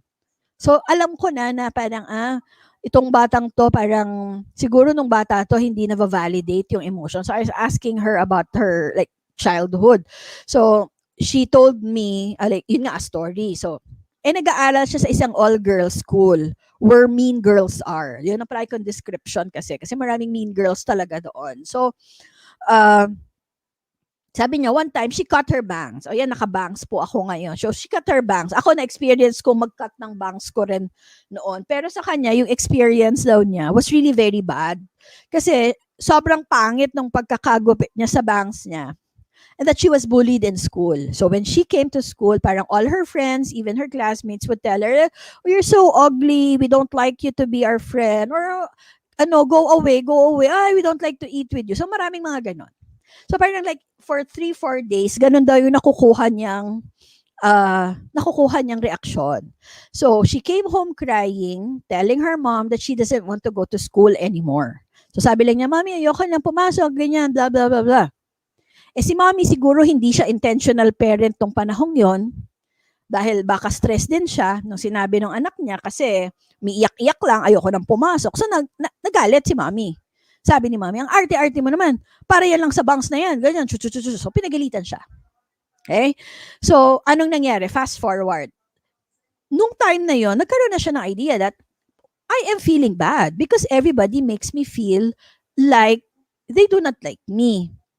So, I'm crying and I cannot process my emotion. And now here I am talking to my mom, telling her that this is what I feel. And now she tells me that I'm maarte and I shouldn't be feeling that what I'm feeling. So, lumaki po siya na ganyan. She would always deny her feelings until she went into depression. Alam nyo, ang ginawa ko po noon, nung na-find out ko, I really talked to the mom. Sabi ko sa mommy niya, Mom, do you remember this incident? Ang tagal maisip ni Mami yung pag-cut ng bangs na yon. Sabi ko, Mami, this is very important in the healing of your daughter. Sabi ko, you have to remember because we have to reenact the scene. So, nung natandaan na ni Mami, sabi ni Mami, oh, I didn't mean that. Sabi niya, parang, siguro stress lang ako. Hindi na nga niya talaga matanda. Sabi niya, siguro, the usual, stress ako. Dami kong ginagawa. Tapos, kinukulit ako na hindi na siya papasok. So, nairita ako. Ganyan, ganyan, ganyan. Sabi ko, but that is something that she brought with her. And that is the reason why she's like that now. So the mommy now was really crying. Sabi niya, is that really, parang, if that could heal my daughter, ganyan, ganyan. So, let's do it. So, nag-reenact kami ng scene na yon. Bumalik kami. Sabi ko, let's pretend that you have a bangs now and that you came home crying, telling your mom that you don't want to go to school anymore. Okay? So, anong nangyari? Hindi pa tapos yung bata na. So, nagre-reenact na kami. Yun, sinasabi niya yon. Umiiyak na yung mommy. Ano yung sabi ng mommy? Oh, anak, I'm sorry. You are the most beautiful girl. Whatever they tell you, it's okay. But for me, you're the most beautiful. I love you. So she keeps assuring her daughter. Alam mo, pagkatapos lang nun, I was crying with them, because the daughter was saying, that's just what I wanted to hear, Mom. Ever since. See, after that, they never came back. It's okay. I mean, the daughter is already well. Kasi na-validate na yung emotions niya. So really have to be, see, when we're not intentional, hindi natin nakikita yung issue. Diba? Hindi natin nasusuportahan yung ating anak. And sometimes, it would even bring stress or even bring strain also to the relationship. Yeah? So learn how to validate. Another, I've mentioned this earlier as well, listen to your child without judgment. Tingnan mo ano yung sinasabi, pero mas tingnan mo kung ano yung hindi siya, kung saan siya tahimik. Observe your children. You really have to connect with them. There's no shortcut. Di ba pag meron po tayo noon, when we were younger, if we are getting in a relationship, kasi ngayon hindi na siya applicable. Diba? Nung panahon po natin, pag kami nanliligaw or liligawan, di ba nagchichikahan muna kayo? Di ba? Nagpapakiramdaman kayo para makilala niyo ang isa't isa bago mo sabihin, o tayo na. Diba? Kasi hindi na ngayon ganun eh. Diba? Parang wala na silang kilala na. So, bet kita o tayo na. Diba? Wala nang ano. But that is also how you connect with your child. Get to know them. Talk to them. Diba? Listen to what they're saying. Listen when they're sad. Anak, okay ka lang? Ano bang nangyari? You want to talk about it? Diba? Pag nanonood kayo ng Netflix, nanonood kayo ng television, that's also the perfect time to inject what you call this, values. Di ba? May napapanood kayo eh. So ngayon explain mo yun sa mga bata. Di ba? You use that. Di ba? Na tingnan mo yung tingnan mo yung nangyari. Ikaw, sa tingin mo, ano dapat? Di ba? Then you start to when your child answers, you learn how, you also get to know your child. Ganito pala yung anak ko. So sa tingin mo ngayon, kung may mali, then pwede mong magpaliwanag. Hindi ka agad magja-judge. You listen without judgment. Yan. Next, alam ko mahirap din po ito ngayon, unplug to truly connect. Di ba sabi nga po nila, in this age of technology, technology has brought people far from each other close. But those who are close with each other, far. Diba? Yun yung irony of technology, diba? Kasi, ngayon dami na video call, Zoom, Gmeet, yan, stream, dami na. Connect, mabilis. Yung mga magkakalayo. Pero yung magkakalapit, di naman nag-uusap-usap. Diba? Hindi na sila nag-uusap-usap kasi nasa kanya-kanyang mga gadgets. So, you have to, again, it's intentional. Intentional as a parent, you have to unplug. Like for example, dinner time. Ako, my rule of thumb, pag dinner time, you have to stop using your gadgets. Let's talk. Again, talk naman, di naman necessarily serious talk eh. Diba? Depends kung ano yung mood for the night. Pwede naman chikahan lang, anong nangyari, kwentuhan, ano yung mga ganap sa buhay, kwentuhan ng mga barka, whatever it is. Okay? Kasi doon mo nakikita rin yung minsan yung mga issues ng mga anak mo kasi nakikita mo sa kanila pag nagkukwento sila. Kaya nakakatakot pag hindi na sila nagkukwento. Ako minsan yun nga, kaya po yung example ko, importante ba yan? Wait lang ha, kasi may tinatapos ako. Kasi mga anak ko makukwento talaga. Parang, mami, minsan may ginagawa akong, mami, habi na sinabi, anak, wait lang, hindi ko na-gets yung sinabi mo, wait lang, babalikan kita. Pero alam ko naman yung mga look nila na, ay serious ito. Parang wait, I have to close everything, ask them, ano yun? Let's talk. Yun. So we have to unplug. It's really, again, an intentional behavior. Yan. And then, you have to accept your child's individuality. You don't compare them to anyone, especially to their siblings. Kaya po tayo nagkakaroon ng rivalry. Mabuti pa yung kapatid mo nga, nag-aral sa ganito, kayang-kaya, ikaw nga. Ikaw hindi mo kaya to. Kaya nga ito, I always would remind also our teachers. Pag meron po tayong mga estudyante na na-handle po natin yung mga kapatid, ilang mga generations na, wag maging mindful po tayo sa words na ginagamit natin with our students. Na parang, yung kuya mo magaling sa ganito ah.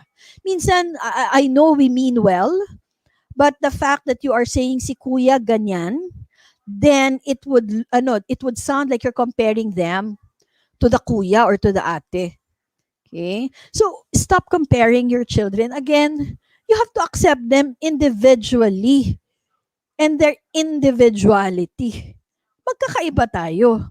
'Di ba? Yung meron ako, pwedeng wala ka. Yung wala ka, pwedeng meron ako.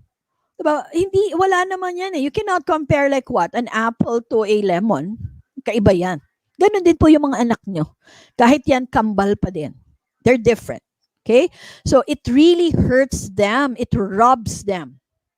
'Di ba? It's a thief of joy.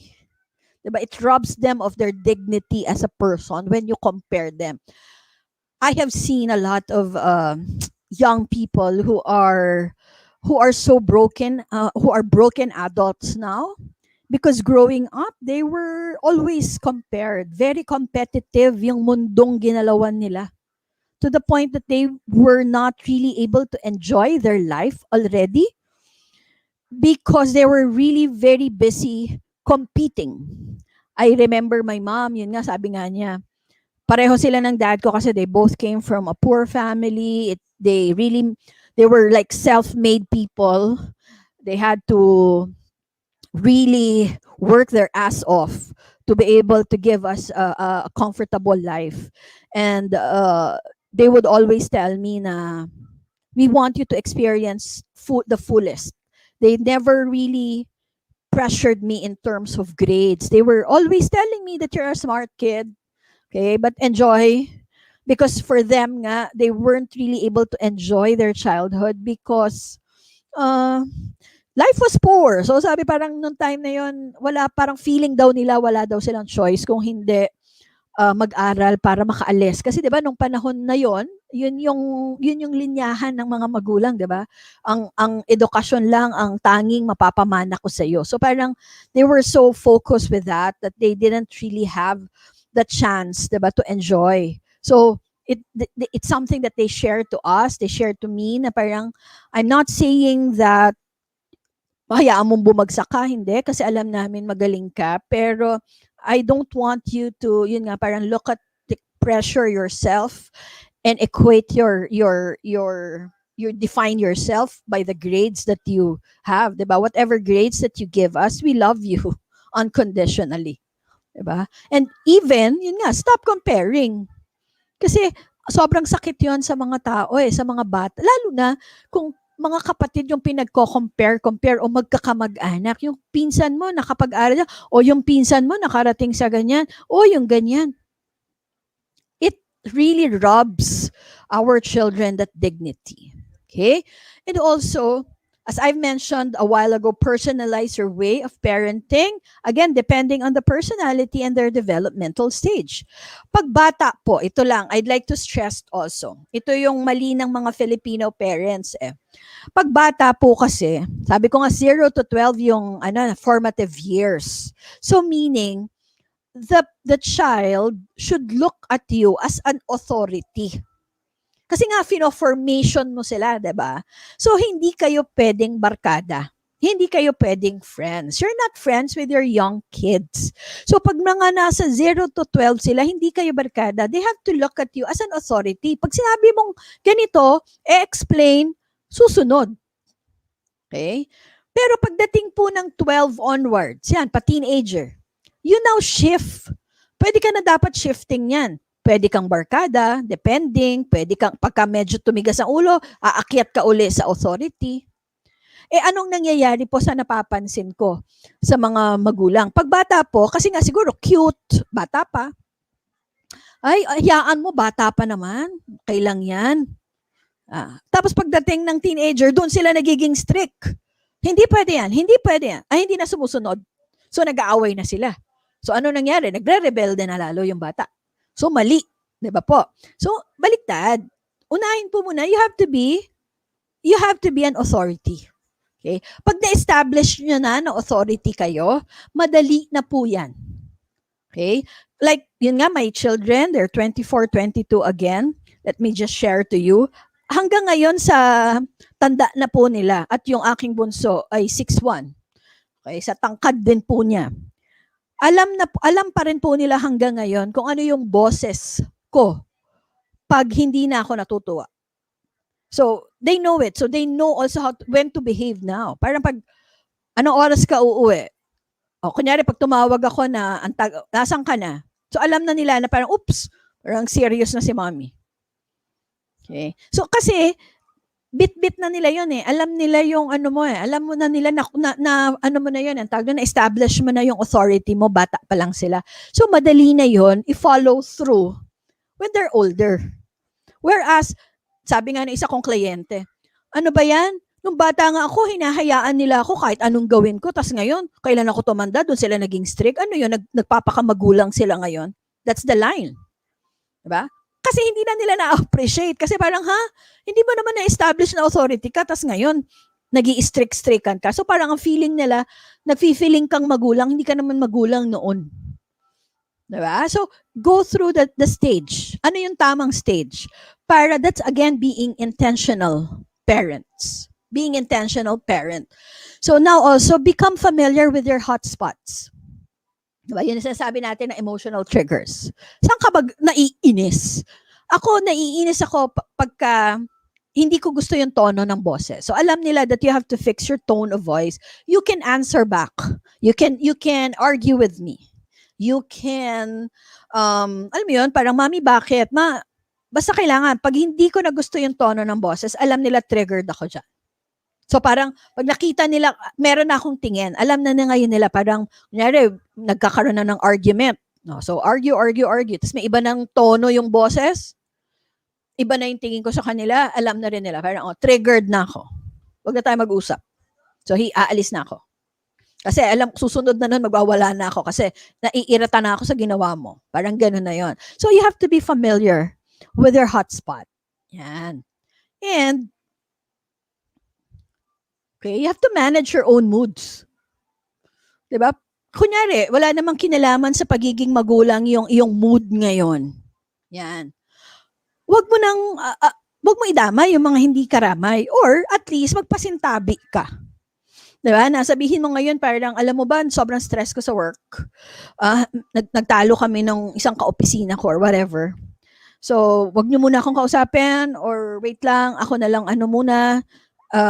Hindi ko kayang makipagchikahan sa inyo ngayon. Diba? So that you're able to manage your mood.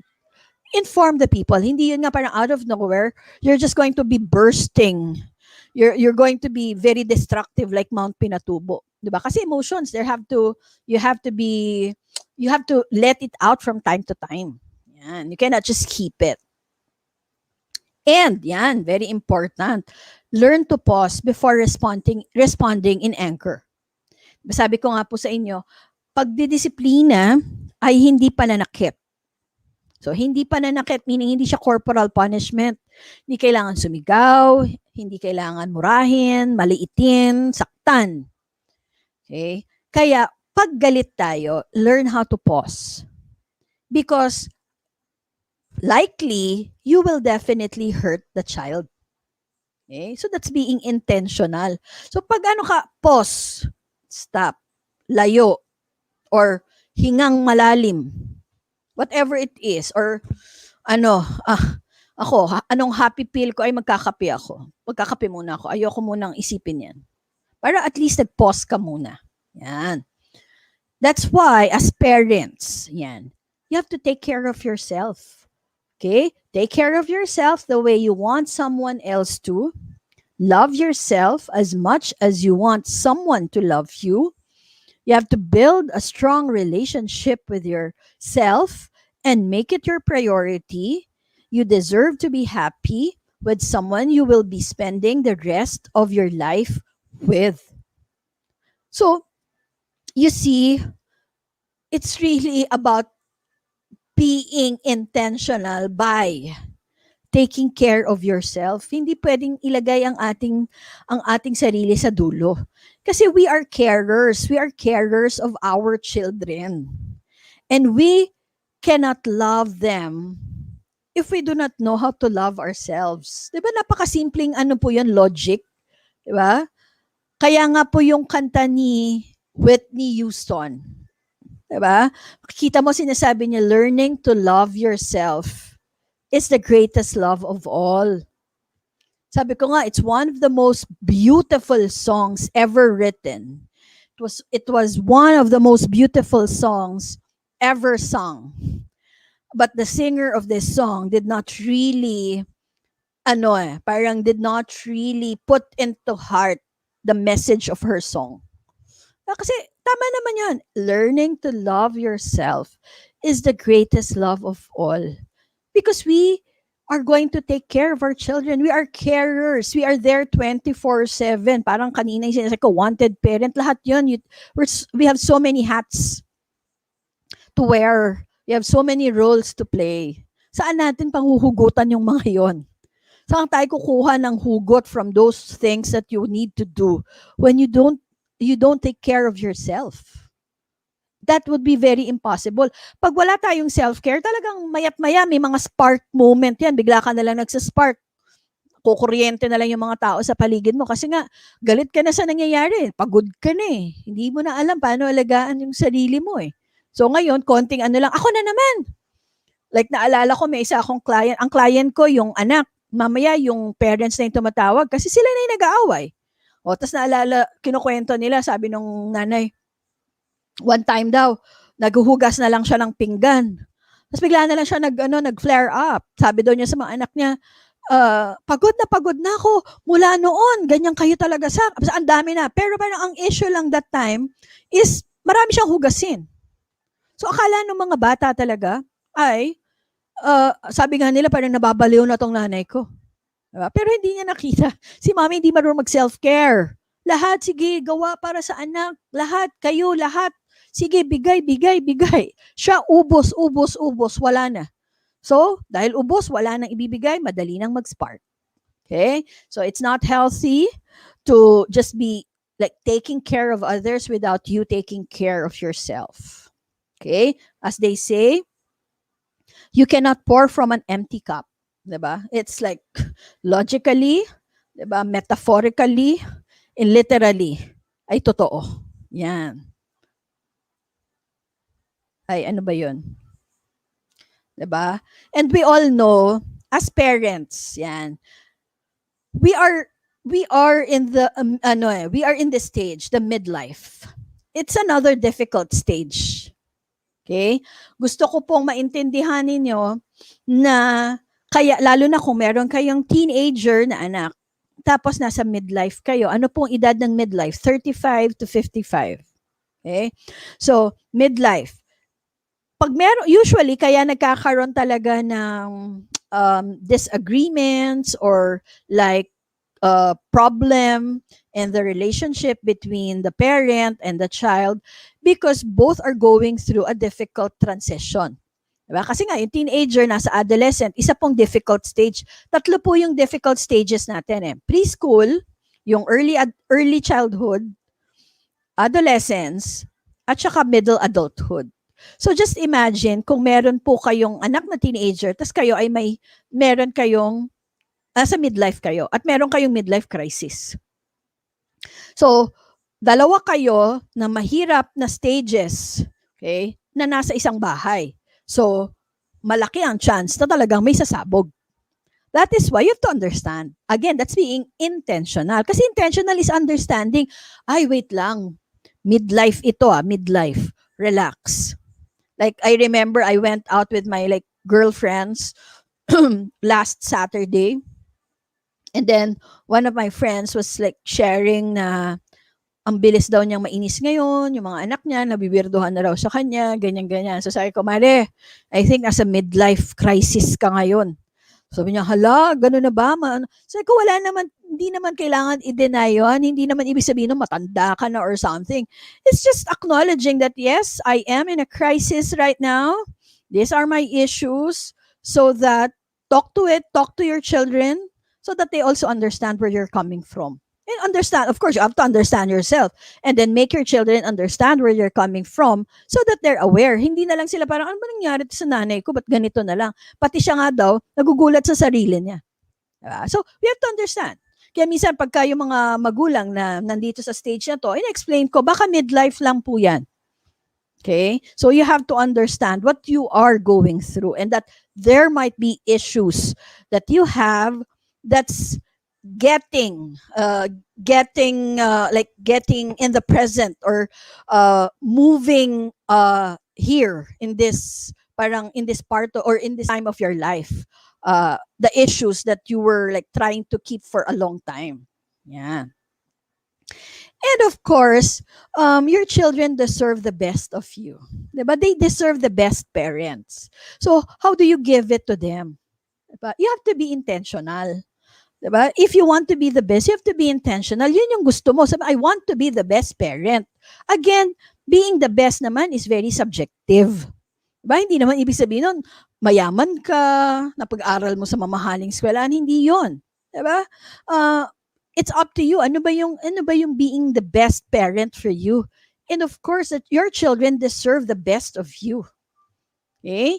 So, it's also important that we let go of unrealistic expectations.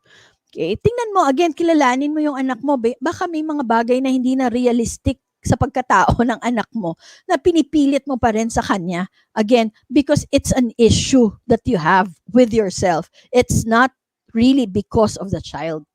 And again, allow your children's independence. Yan, we become helicopter parents. Bakit? We like to control. We like to hover. Why do we like to hover? Kasi minsan, ang tingin natin, pag successful yung anak natin, successful tayo. Ay, paro ano yon? Ano nga yung success? Diba? Eh, minsan yun ang ano na, ay, ayoko maging, hindi mo binibigyan ng independence, nagiging helicopter parent ka because issue mo yon. Kasi you want to always, competitive ka na tao eh. Again, that's not being a mindful parent. It's not being an intentional parent. Diba? So allow, hindi, bamaya pumalpak yung anak ko, bamaya ganyan, sabihin ng mga tao, oh, ikaw yun, tatakot ka sa sabihin ng ibang tao. Hindi yung anak mo. Diba? So, again, look at yourself. What are your intentions? Kasi that's being, again, an intentional parent. Okay? And teach them life skills. As I have mentioned earlier in the morning, those children who were given chores early on were the ones who did better in school. They had higher self-esteem. So hayaan nyo sila. Bigyan nyo sila, bata pa lang, bigyan nyo na sila ng pagkakataon makapag-practice ng life skills. Like, po yan, paano kung kunwari na wala sila, dapat marunong sila magsalita. Alam nila anong address nila, sinong magulang nila. Diba? O kunyari, like I remember nung usong-uso yung earthquake na yung mga earthquake drill, I think parang grade 7, grade 6 ata yung mga anak ko noon. Palagi ko sinasabi, kunyari nag-earthquake ha, ganito, earthquake, hindi nyo ako makontak, walang ganito, walang ganyan, o saan ka pupunta, o dito tayo magkikita. So, binibigyan ko na sila ng mga scenarios para hindi ka, parang nangyari yun, ang gagawin mo nga, iiyak ka lang. So, again, being aware. And that's being intentional also. So sinasabi ko, pag meron ng nasa labas kayo, ganito, may ganito, watch out, tingnan mo yung bag mo. Bakit? Kasi ganito. Pag ganyan. Pag nawala yung, kunyari may nang hold up sa'yo or something, kinuha yung cellphone, ibigay mo na. So yung mga scenarios, prepare them. Household chores, they have to know. Again, regardless of gender. Yung anak ko pong lalaki, siya ang tagaluto namin ngayon eh. Pagka may mga trabaho kami, siya mas magaling sa kusina. So again, those are all life skills. Okay? And as I have mentioned, tough love will have, like, it's always an essential, and you have a long way to go if you practice tough love. That hindi lahat, diba? Minsan alam mo, kaya mong ibigay sa mga anak mo, pero hindi mo kailangan ibigay lahat para matutunan nilang mag-deal sa frustration. Kasi ang totoong mundo, hindi ibibigay sa iyo lahat ng gusto mo. Minsan nga, pinagtrabahuhan mo na ng sobra-sobra, hindi pa rin ibibigay sa iyo. So how do you deal with it? Again, as an intentional parent, dapat isipin mo yon na parang gusto ko lumaki yung mga anak ko na alam nila or kaya nilang mag-deal sa frustration. Paano nga? So you have to teach them. And again, that is intentional parenting. Yan. Sorry. Okay. That's why kanina yun, sinabi ko, yung first ano natin, do not handicap your children by making their lives easy. When life is too easy for them, they are being, they are handicapped already. Kaya yung mga bata, yun yung sinasabi natin, bakit nagiging mahina sila ngayon? Because life is easy for them. Diba? Lahat nandiyan, ginawa na, binigay na. Diba? Hindi na tinuruan kung ano yung mga gagawin, ano pa yung mga, hindi na sila natutong mag-solve ng sarili nilang problema kasi sinolve na ni mommy, ni daddy. Diba? So, allow them the chance, give them the opportunity, okay, to deal with their own problems. Again, that's being intentional, okay? And of course, that unconditional love, let me just reiterate again, for everyone. Because that unconditional love is really, really very important in becoming intentional parent. You have to make sure, okay, you have to have that intention that whatever happens, this home is a safe place to fall.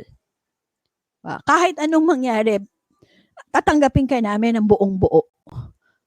Kahit anong mangyari, mahal kita. Kahit anong grades mo, mahal kita.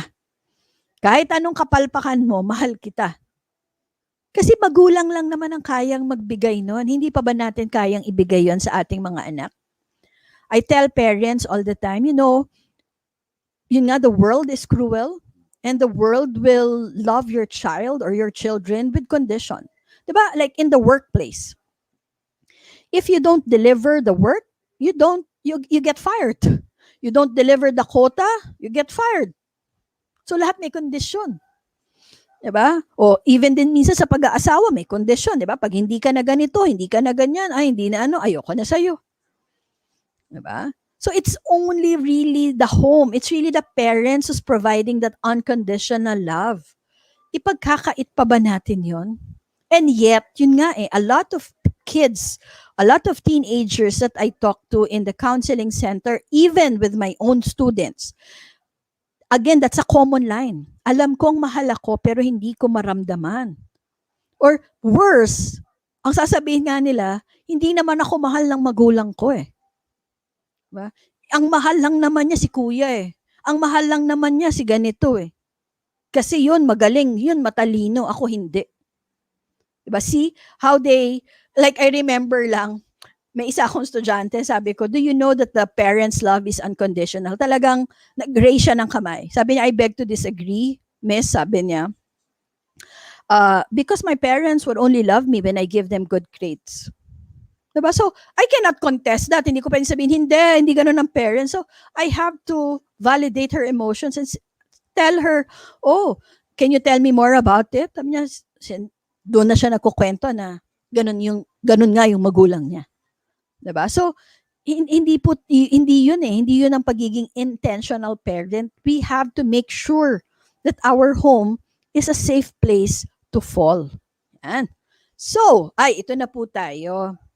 I'd like to end, ayan na po tayo end. I'd like again to end this webinar or this parenting talk with a letter of a child to all of you, and asking you to become intentional parents. Okay, imagine that this is your child. Okay, imagine that this is your child writing to you. Okay, so let me start now.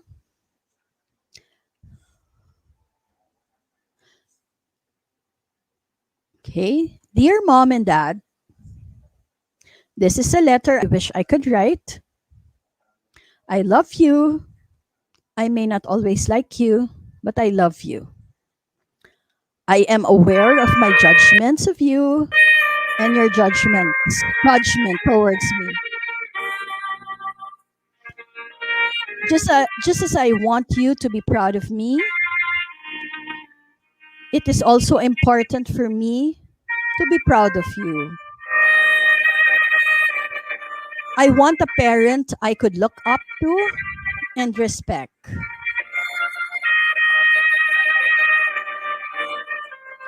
I need to see that no matter how bad or big my feelings are, they won't destroy you or me. I need you to love me even at my worst even when it looks like I don't love you. It hurts when you react out of frustration and anger towards me. Even until now, I need your acceptance and approval. I just want to make you proud of me. That feeling never goes away. Please also take notice of my strengths and positive characteristics. Please speak of those too, rather than mostly focusing on what's wrong or not right with me. When you criticize me out of love, you say, because you worry about me.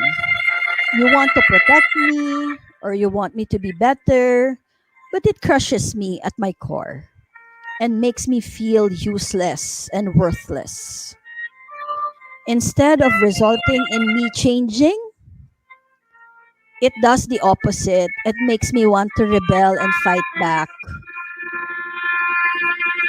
You sometimes have preconceived ideas about the way I should think, feel, and act. It's disappointing when you compare me with my siblings or worse to other people. I am my own person. I am different. I am working so hard in becoming better. I continue to change every day. Please ask me about what I take pride in, what I strive for, and what compels me. Please commit to getting to know and understand me as I evolve. Please respect my individuality and independence and enable me to find my own way. Whether or not you approve of me, you share my values, or agree with my decisions. If I fail or fumble, trust that I learned from it, have confidence in me, and convey that you do by letting me make my own decisions and be responsible for my mistakes. If that is only way I will learn. I need to hear you express how much you love and care about me. Just thinking it or assuming I know it just isn't enough. I want to feel like I'm a major priority in your life. That most of the time, that I come first and that your love for me is unconditional and enduring. I need for you to periodically check in on me and intently listen to me, even if you don't agree with me or have negative feelings about what I'm saying. It really hurts when you discount my feelings or tell me what I'm supposed to feel. I think how I think and I feel how I feel. It just is. I am different than you. I'm different than you, mom and dad. I wish you were more open to seeing and thinking about things differently. I need for you to take personal responsibility for the mistakes you made. I know no one is perfect, but those mistakes wounded me. And it can only start to heal when you will acknowledge it.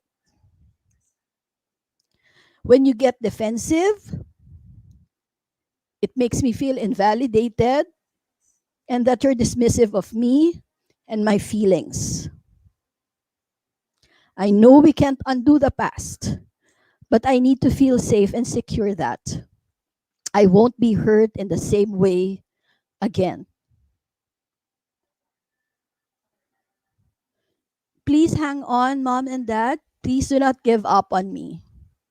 I need to know that I have your back all the time. I need to know that you will continue to love me, especially at times I am undeserving of your love. And please know that you are doing the most important job that anyone could possibly be doing for me right now. Your child. Dear parents, I've seen a lot of wounded adults because parents did not realize that they were constantly wounding their children because of the own wounds that they have when they were young. Let us now stop that cycle. Let us now start to acknowledge, because it's easier to build strong children than to repair broken adults. Thank you very much. Salamat po. Thank you, Professor Nina. Napakaganda naman po ng sharing and also the letter that you have just read to us. Kung susulatan kami ng ganun ng aming mga anak, talagang po ako.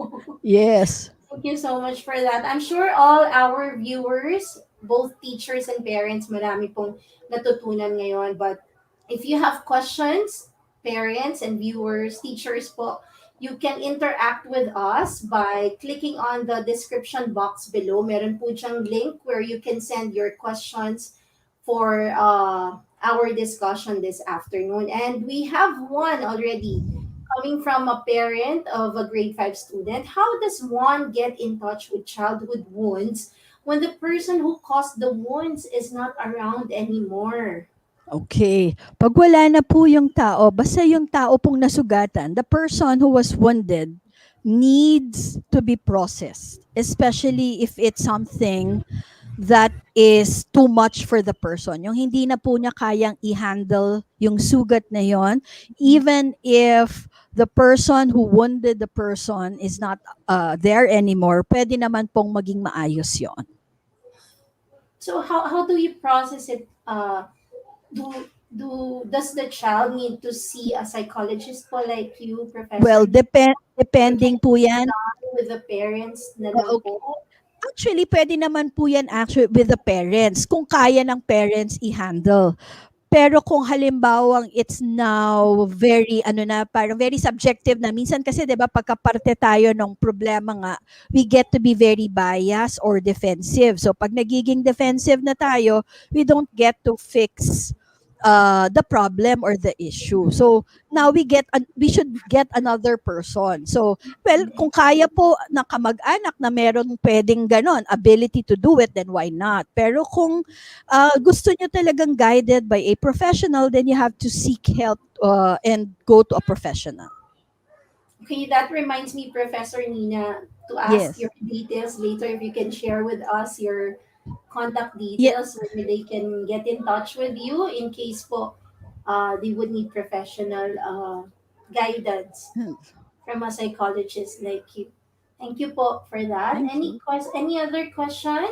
So joining me here in joining Professor Nina and me here on StreamYard are Teacher Doris and Teacher Chris. Sila po yung nagpo-process ng mga questions natin. So here's another question. How do you build a caring relationship without spoon feeding them? A question from Ah, preschool and level 1 parents. okay. Kasi mga maliliit pa po yan, Okay. Professor Ang care, Nina. oh, tama yun, Teacher K. Kasi yung caring relationship naman, it doesn't mean you have to spoon feed them. Pag sinabi pong caring relationship, it's just in telling the child and making the child feel that you are loved unconditionally and that I give you time. Since ito ay parent from CASA and level 1, as I have mentioned earlier, ang bata ay wala pang konsepto ng quality time. Ang alam lang nila yung quantity time. So meaning, when you have young kids, you have to make really time for them, play with them, read stories to them. Kasi they equate that with love.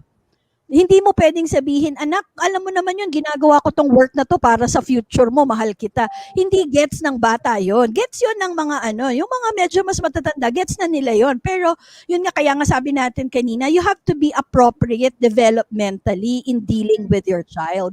So kung may preschooler pa tayo, spend as much time. Kunyari kahit sa gabi lang, magbasa ka ng storya, makipaglaro ka kahit anong laro. Kahit na hindi kailangan ng may laruan, kahit ano-ano lang dyan, maglaro lang kayo. That's okay. Pero pagdating na po, syempre yun nga, yung bata, lumalaki na, now, they start understanding the concept of quality time. So kung bata ito, spend more time. quantity time. Yan. Okay, so iba pala 'yon, no? Yes. Professor Nina, hindi po pala one size fits all. Yes, correct. For for younger kids pala, love is spelled as time, quantity time. Exactly. Yes, exactly. Talagang time. It's and presence, not present. Diba? Hindi yung Mm. presence na regalo, kundi the presence of, physical presence.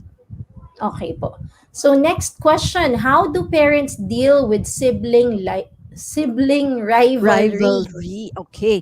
Ang rivalry po, number one, ay mas matindi kung ito ay same sex. That's one. Kung parehong babae, parehong lalaki, mas nagkakaroon kasi mayroong basis of comparison. That's one. Second, nagkakaroon din po ng rivalry pag ang magulang ay palaging merong ang point of comparison. Si kuya mo, si ate mo, o si bunso, si git. So pag may mga ganun, or even sa mga kamag-anak, 'di ba? Parang minsan ano tayo kunyari sa mga reunion, marami akong nagiging client na sabi nila nag-umpisa lang yung mga rivalry na yon kasi sa mga ano daw, sa reunion, parang, oh, ba't ikaw napakamahiyain mo? Yung kapatid mo nga, nung bata yan, ganyan, ganyan, ganyan. So it starts from there. Ba? And we have to be mindful. We have to be intentional.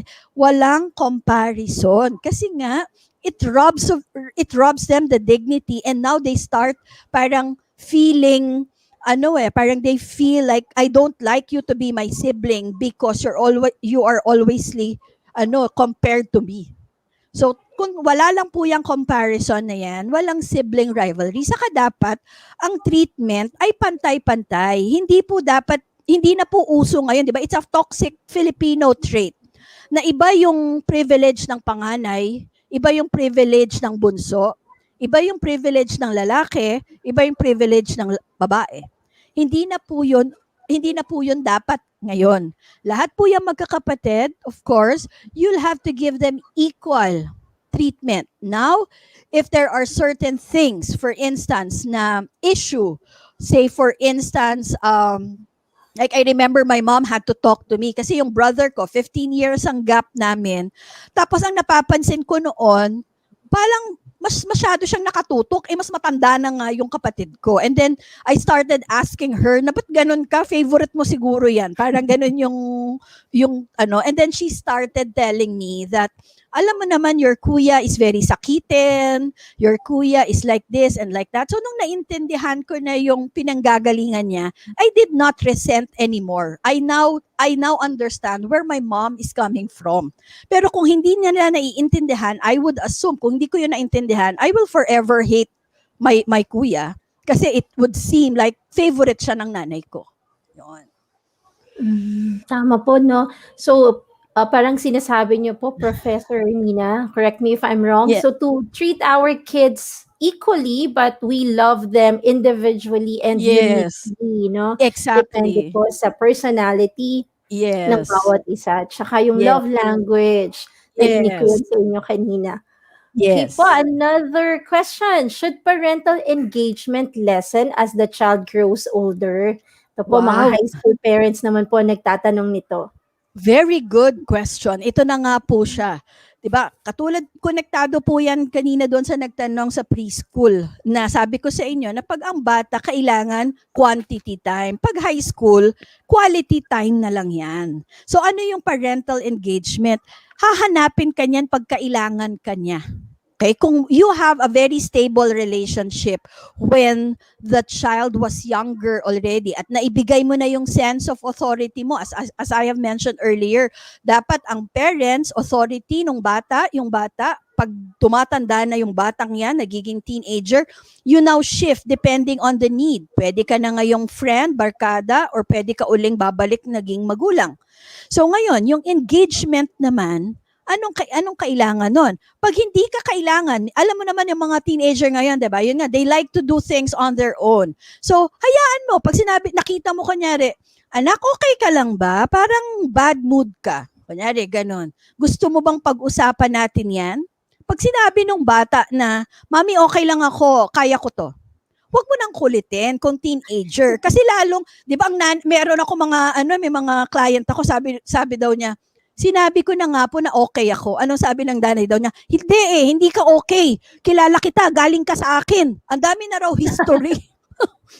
So parang halip na na ma-engage daw siya na makipag-usap. Parang wala talaga, parang dead ma. So ngayon, akala naman ng magulang, ay, bastos na yung anak ko. Ay, bakit ganyan na yung anak ko? Hindi. Ang style po pag teenager ang anak, allow them to be on their own. Because when you have a good relationship, when they need you, they will look for you. That's for sure. Lalo na pag hindi na nila naiintindihan nangyari, lalapit yan. Kunyari, aali-aligid yan, mami. O, alam mo na yun eh. Yun nga, kaya nga, if you have a relationship, alam mo na yung tingin nila. Ako, alam ko na yung tingin ko sa mga anak ko, even without them talking. You want to talk about it, ganun na yung anak ko. Tapos pag sinabi nila, no, mommy, I'm okay. Okay. When you're ready, let me know. That's it.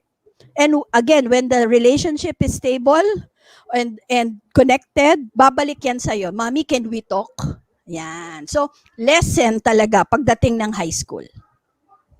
Okay po. Pero siguro medyo mahirap po dun sa mga parents na ngayon pa lang po nagkakaroon ng mga teenage na children, nag-a-adjust din po kami. Yeah. Yes. Ganun din po kasi ako. Meron akong 15-year-old na daughter. So, ganun pala, wag tayo masyadong sensitive. Yes. Saka wag masyadong probing. Ayaw nilang nakikialam mo ng mano. Kasi it makes them feel that you don't trust them. So, hayaan nyo lang. If you have that good relationship, again, you go back to that first 12 years. If you have the confidence that you brought your child well and that you have that good relationship, hindi ka kailangan matakot. Kasi it's just a phase. Pagdating ng teenager, phase lang yan. Babalik yan kung paano mo sila pinalaki. Salamat po. Thank you for that assurance, Professor Nina. So, meron po tayong isa pang tanong, medyo seryoso po ito. How can I deal with my child who seems to manifest suicidal tendencies? Pag may this suicidal? is coming from upper elementary lang po, Professor Nina. Okay, pag may suicidal tendencies na po, this is already kumbaga an emergency case. So you have to seek professional help.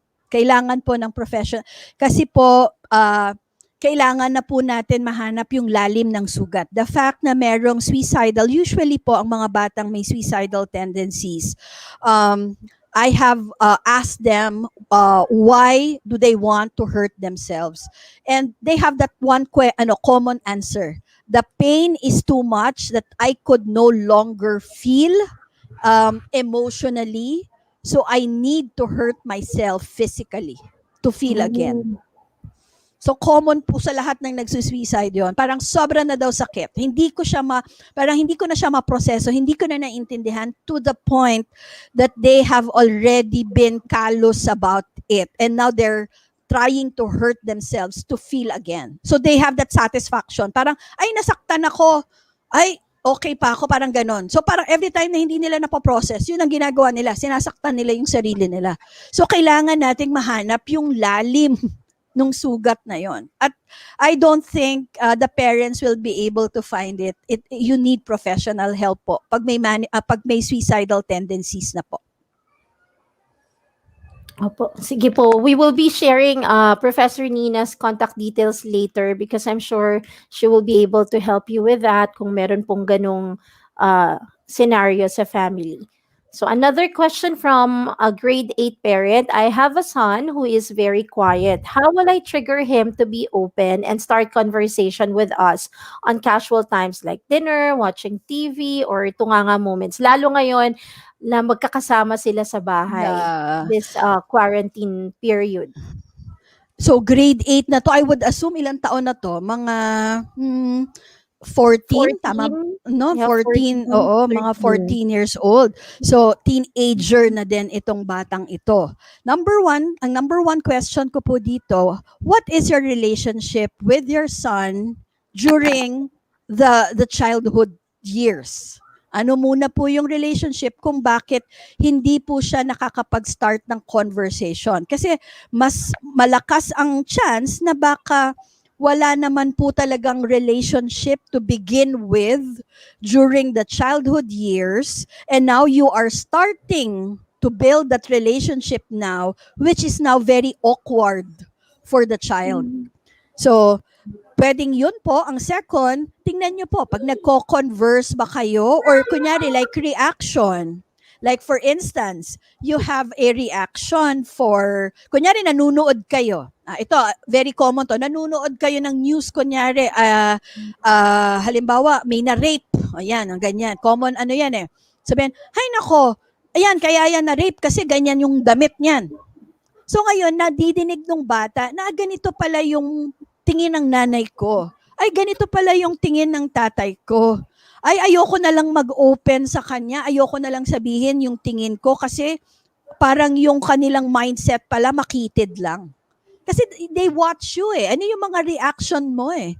Kung halimbawa nanonood kayo or yung may mga issues na nangyayari, they watch you. They look at you what your reaction would be. And if they see that your reaction is not aligned with what they think, they now feel na they cannot open to you and they will be scared opening up to you. Yun po. How can I discourage my child from getting in a relationship in high school? Mahirap po kasing mag-discourage. You can only tell a story. Okay? I mean, you cannot directly say, anak, wag kang magrelasyon. Kasi anong rason? Diba sabihin mo lang, baka hindi ka makafocus. Paano kung sabihin niya sa'yo, mami, makaka-focus ako? Diba? Ano siya, parang you have to make them understand where is that coming from? Bakit ayaw mo sila magkaroon ng relationship? Tapos, kailangan, meron kang kwento. Kumbaga, you start with it like a story na, ako naman nangyari to sa akin, college na yung mga anak ko eh. Tinanong ako ng daughter ko, itong daughter ko mahilig magbigay ng challenging question eh. Sabi niya sa akin, nung mga first year or second year college siya, sabi niya, Mommy, what if one day I come home and tell you I'm pregnant? Diba? Imaginein mo, mga tanong niya sa akin, nakakatakot ang sagot. So sabi ko, will you disown me? Sabi niya. Sabi ko, hindi kita papalayasin, pero hindi na rin kita pag-aaralin. So, kinukwento ko sa kanya, ano yung mga mangyayari. So, I tell a story. Sabi ko, pag nabuntis ka, tapos hindi ka nakapag-aral, ikaw mag-aalaga ng anak mo, hindi mo na magagawa yung mga gusto mong gawin, and so on and so forth. So, kasi dahil may relationship kami, madali kong ma-hit kung ano yung weakness niya eh. So, kunyari, like my daughter, ang weakness niyan, mga kaartehan, mga travel, makeup, yung mga ganyan. So, I tell her, hindi ka na makakabili ng makeup, baka hindi ka na makatravel kasi you're busy taking care of your child and blah, blah, blah. So, doon niya nare-realize, hindi siya directly sinasabing, wag kang magpabuntis. Pero, it's more of a story and it's more of making her understand where you're coming from. So parang ganun lang din po yun. Kung ayaw natin sila magkaroon ng relationship sa high school, don't make it sound like you're making a sermon. Kasi pag nagsisermon na po kayo, nag-automatic shutdown yung mga bata, yung mga teenager. So hindi po, kailangan gawin nyo po na parang casual yung inyong chika moment para makuha ng bata ngayon, na hindi pa pala ako dapat magkaroon ng relationship pag high school. Yun.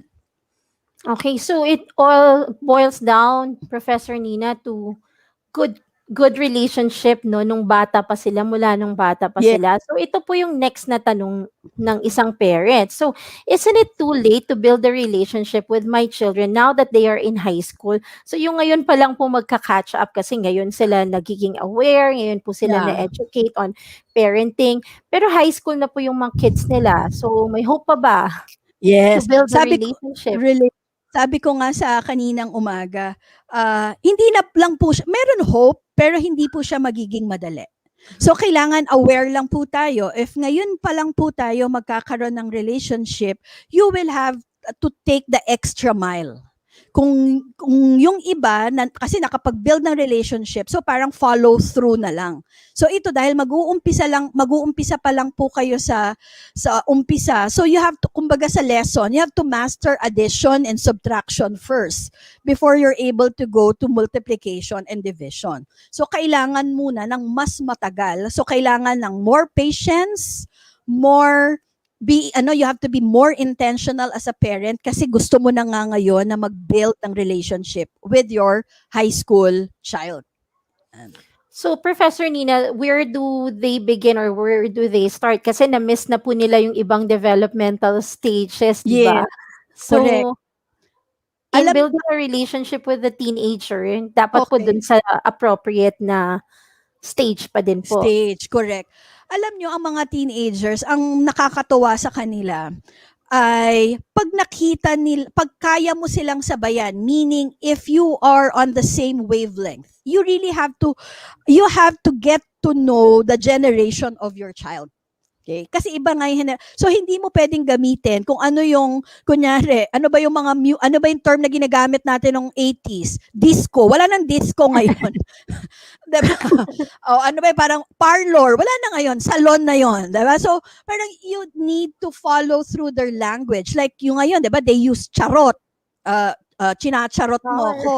So, chinachar mo ko. Or beke naman. So, yung mga ganong mga language nila, you need to learn how to go with the flow. Para ngayon, makita muna nila, ay, okay, cool si mommy. Ay, baka pwede na akong magkwento kay mommy. Pag ngayon, nag-uumpisa na, you start with your own story. Alam mo, young people, they love hearing your story. They love hearing you, kung ano ka nung bata ka. At wag mong i-highlight kung ano saan ka magaling, i-highlight mo yung palpak mo. Kasi they now understand. Kasi that's already a learning experience eh. So they already, you are now, parang hitting two birds with one stone. You're not just connecting with your child kasi nagkukwento ka ng buhay mo. You're also now instilling values kasi binabalikan mo na yung storya mo ng pagkabata eh. Tapos nakikita na ngayon nila kung paano mo siya tinitingnan. Mas maganda na ang nakukuha nila nga yung kwento mo na hindi okay. Kasi ngayon nakikita nila, ay tao pala yung magulang ko. Unlike yung mga feeling perfect ka, parang, nung college ako, magaling ako sa ganyan. Nung alam mo ba, top 1 ako sa ganyan. So ngayon, feeling na naman ng bata, so hindi ako ganyan. So hindi ako katulad mo. So ngayon, natatakot na naman sila. So you tell them yung mga ganyan and then they start opening up. Magtatanong yan sa'yo for sure. Pagka meron ng palpak, mami, anong nangyari nung ginawa mo yun? Ano sabi ni mama? Anong ginawa mo? So ngayon, now they start to connect. When they now start to listen to you, that's now the beginning of connection. Ganda po nun. At marami pa po tayong questions. So, how to deal with my adolescent child with identity crisis? Iba naman pong topic to. No, he does not want to talk to us and always with friends. Okay. One, typical naman po ang mga teenagers talaga, they would like to open up with friends rather than with parents. One, because they feel that the friends can understand them more than you. That is why, ang challenge nga po sa inyo bilang mga may mga teenagers, kailangan maramdaman nila na iintindihan mo sila, na hindi mo sila ginajudge. So, kailangan makuha nila ngayon na pag nagsabi ako sa'yo, katulad ka rin ng mga barkada ko na maiintindihan ako. So instead magsabi ako sa barkada ko, mag-open na ako sa iyo kasi maiintindihan mo rin naman pala ako. Kasi 'di ba like in barkada, uy, alam mo ba yung crush ko, hindi ako pinansin, naiinis ako. Ay talaga. So 'di ba, they may kwento na.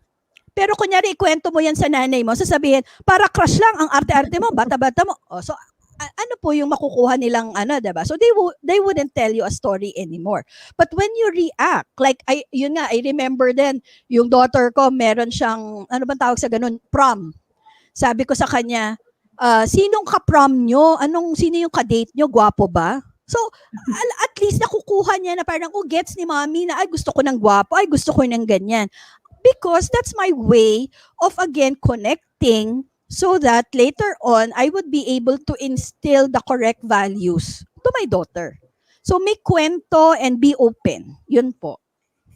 Ito po, Professor Nina, I think itong particular question na to, how do we, teacher Doris, I wasn't able to read the first part, yung with identity crisis po. Oh, well, the identity crisis, it's a normal phase. Okay, so you just have to guide the child because as I have mentioned, it's a phase. So, kahit anong gawin nyo po, dadaanan ng bata yan. So, kailangan nyo lang po siyang suportahan at i-guide para ngayon maintindihan niya na meron akong katuwang or meron akong mga taong nakakaintindi sa akin because it's normal that they have that crisis. Okay. We feel helpless and hopeless as we see our son being addicted to online games, thus affecting his studies. I'm sure marami pong parents ang nasa same situation po ngayon. Okay. Well, pag sinabi nyo na kasing addicted to online games, meaning there is no boundaries at home anymore. So meaning, bakit po siya na-addict? Bakit po siya naglalaro ng ganyang katagal? Ano po ang rules natin sa bahay? Ano po ang consequences pag hindi sinunod yung mga rules na yon? So marami po kasing underlying factor. This online game, this addiction to online games, it's not as simple as addiction. It's a simple of lacking family relationship. So kailangan po natin mahanap dito ano 'yon? Bakit siya na-addict? Anong meron sa pamilya? So pag addict, if the word really is addict, again I would also encourage the parent to seek professional help. Okay po. Last two questions na po ba, Teacher Doris, Teacher Chris? That's it. All right. Sabi po ni Mommy Minnie, I would just like to read her comment. Thank you so much, Professor Nina. Bumabaha ng luha, learned a lot. Takeaway, be intentional. God bless TSMS for making this happen. Totoo po yan. So, dapat may mga Thank you. tissues sila sa tabi nila. And the fact po na naiiyak tayo, ibig sabihin may natututunan tayo, may nare-realize tayo. And after this, may gagawin tayo. Di ba po? Yes, exactly. Okay, more reactions or comments? Miss Nina, can we also Yes. get your contact details po where can they get in touch with you po kung kailangan nilang ng professional help? I Okay, remember your center is right in front of Miriam College. Yeah, yes, correct. Our center, my number is 0917-584-9966, or you can go to the RCW Reintegration for Care and Wholeness Foundation. It is located at across Miriam College. Ano ba siya, in Varsity Hill. So you can look for it. Ito po, I'll just type in the Sige chat po. box. RCW Cares. Reintegration. Ito po yung aming website, rcwcares.org.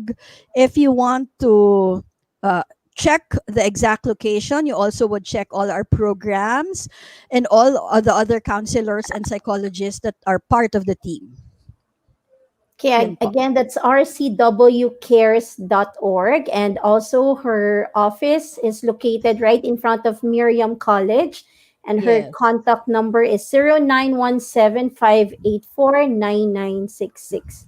Okay, kung hindi nyo po makuha yan, you can get in touch with me, with Teacher Doris, or with Teacher Chris. So we can give you Professor Nina's contact details. Maraming salamat, parents. Thank you, Professor Nina, for joining us once again. This has been a very productive afternoon. Actually, the entire day has been very productive with your meaningful discussions po, para mas matuto pa kami to better equip us, not only as teachers, kami po dito sa TSMS, but also our parents. Kasi napaka-challenging po talaga nitong role natin as parents, especially in this time of pandemic, kasama natin yung mga anak natin 24/7, no? Para sa mga parents na nag-work from home. So, let's take advantage of this, diba? Yeah, correct. Gamitin natin tong time na to to really connect and build relationship with our children. Exactly. Thank you. Salamat Thank you, Miss uli sa Nina. Thank you pag-imbita. po. Thank you. Salamat And for po. parents who are asking Miss Nina, your videos, the morning and the afternoon sessions, the parenting talks, are still available as if they want to rewatch those. Yeah. Wow. Oh, yes. Thank you. Thank you. Maraming salamat po uli sa walang sawang pag-imbita. Yes. Salamat po. Uulitin po, Sa walang Professor sawang Nina. pag-accommodate sa amin. Salamat Thank po. you, Miss Nina. Professor Nina. Thank And you soon to po. be Dr. Nina. Malapit na po. Hopefully by this year. Wow, Thank you congrats. po. Congratulations in Thank you advance. po. Thank you po. Thank you. Thank you. So, Thank Teacher Kay? you, TSMS Thank parents, you. teachers, and administrators. Thank you for joining us this afternoon. Yes. Enjoy Thank the Salamat. rest you. of the day. Bye. Take Bye-bye. care. Enjoy the Bye-bye. rest. Bye.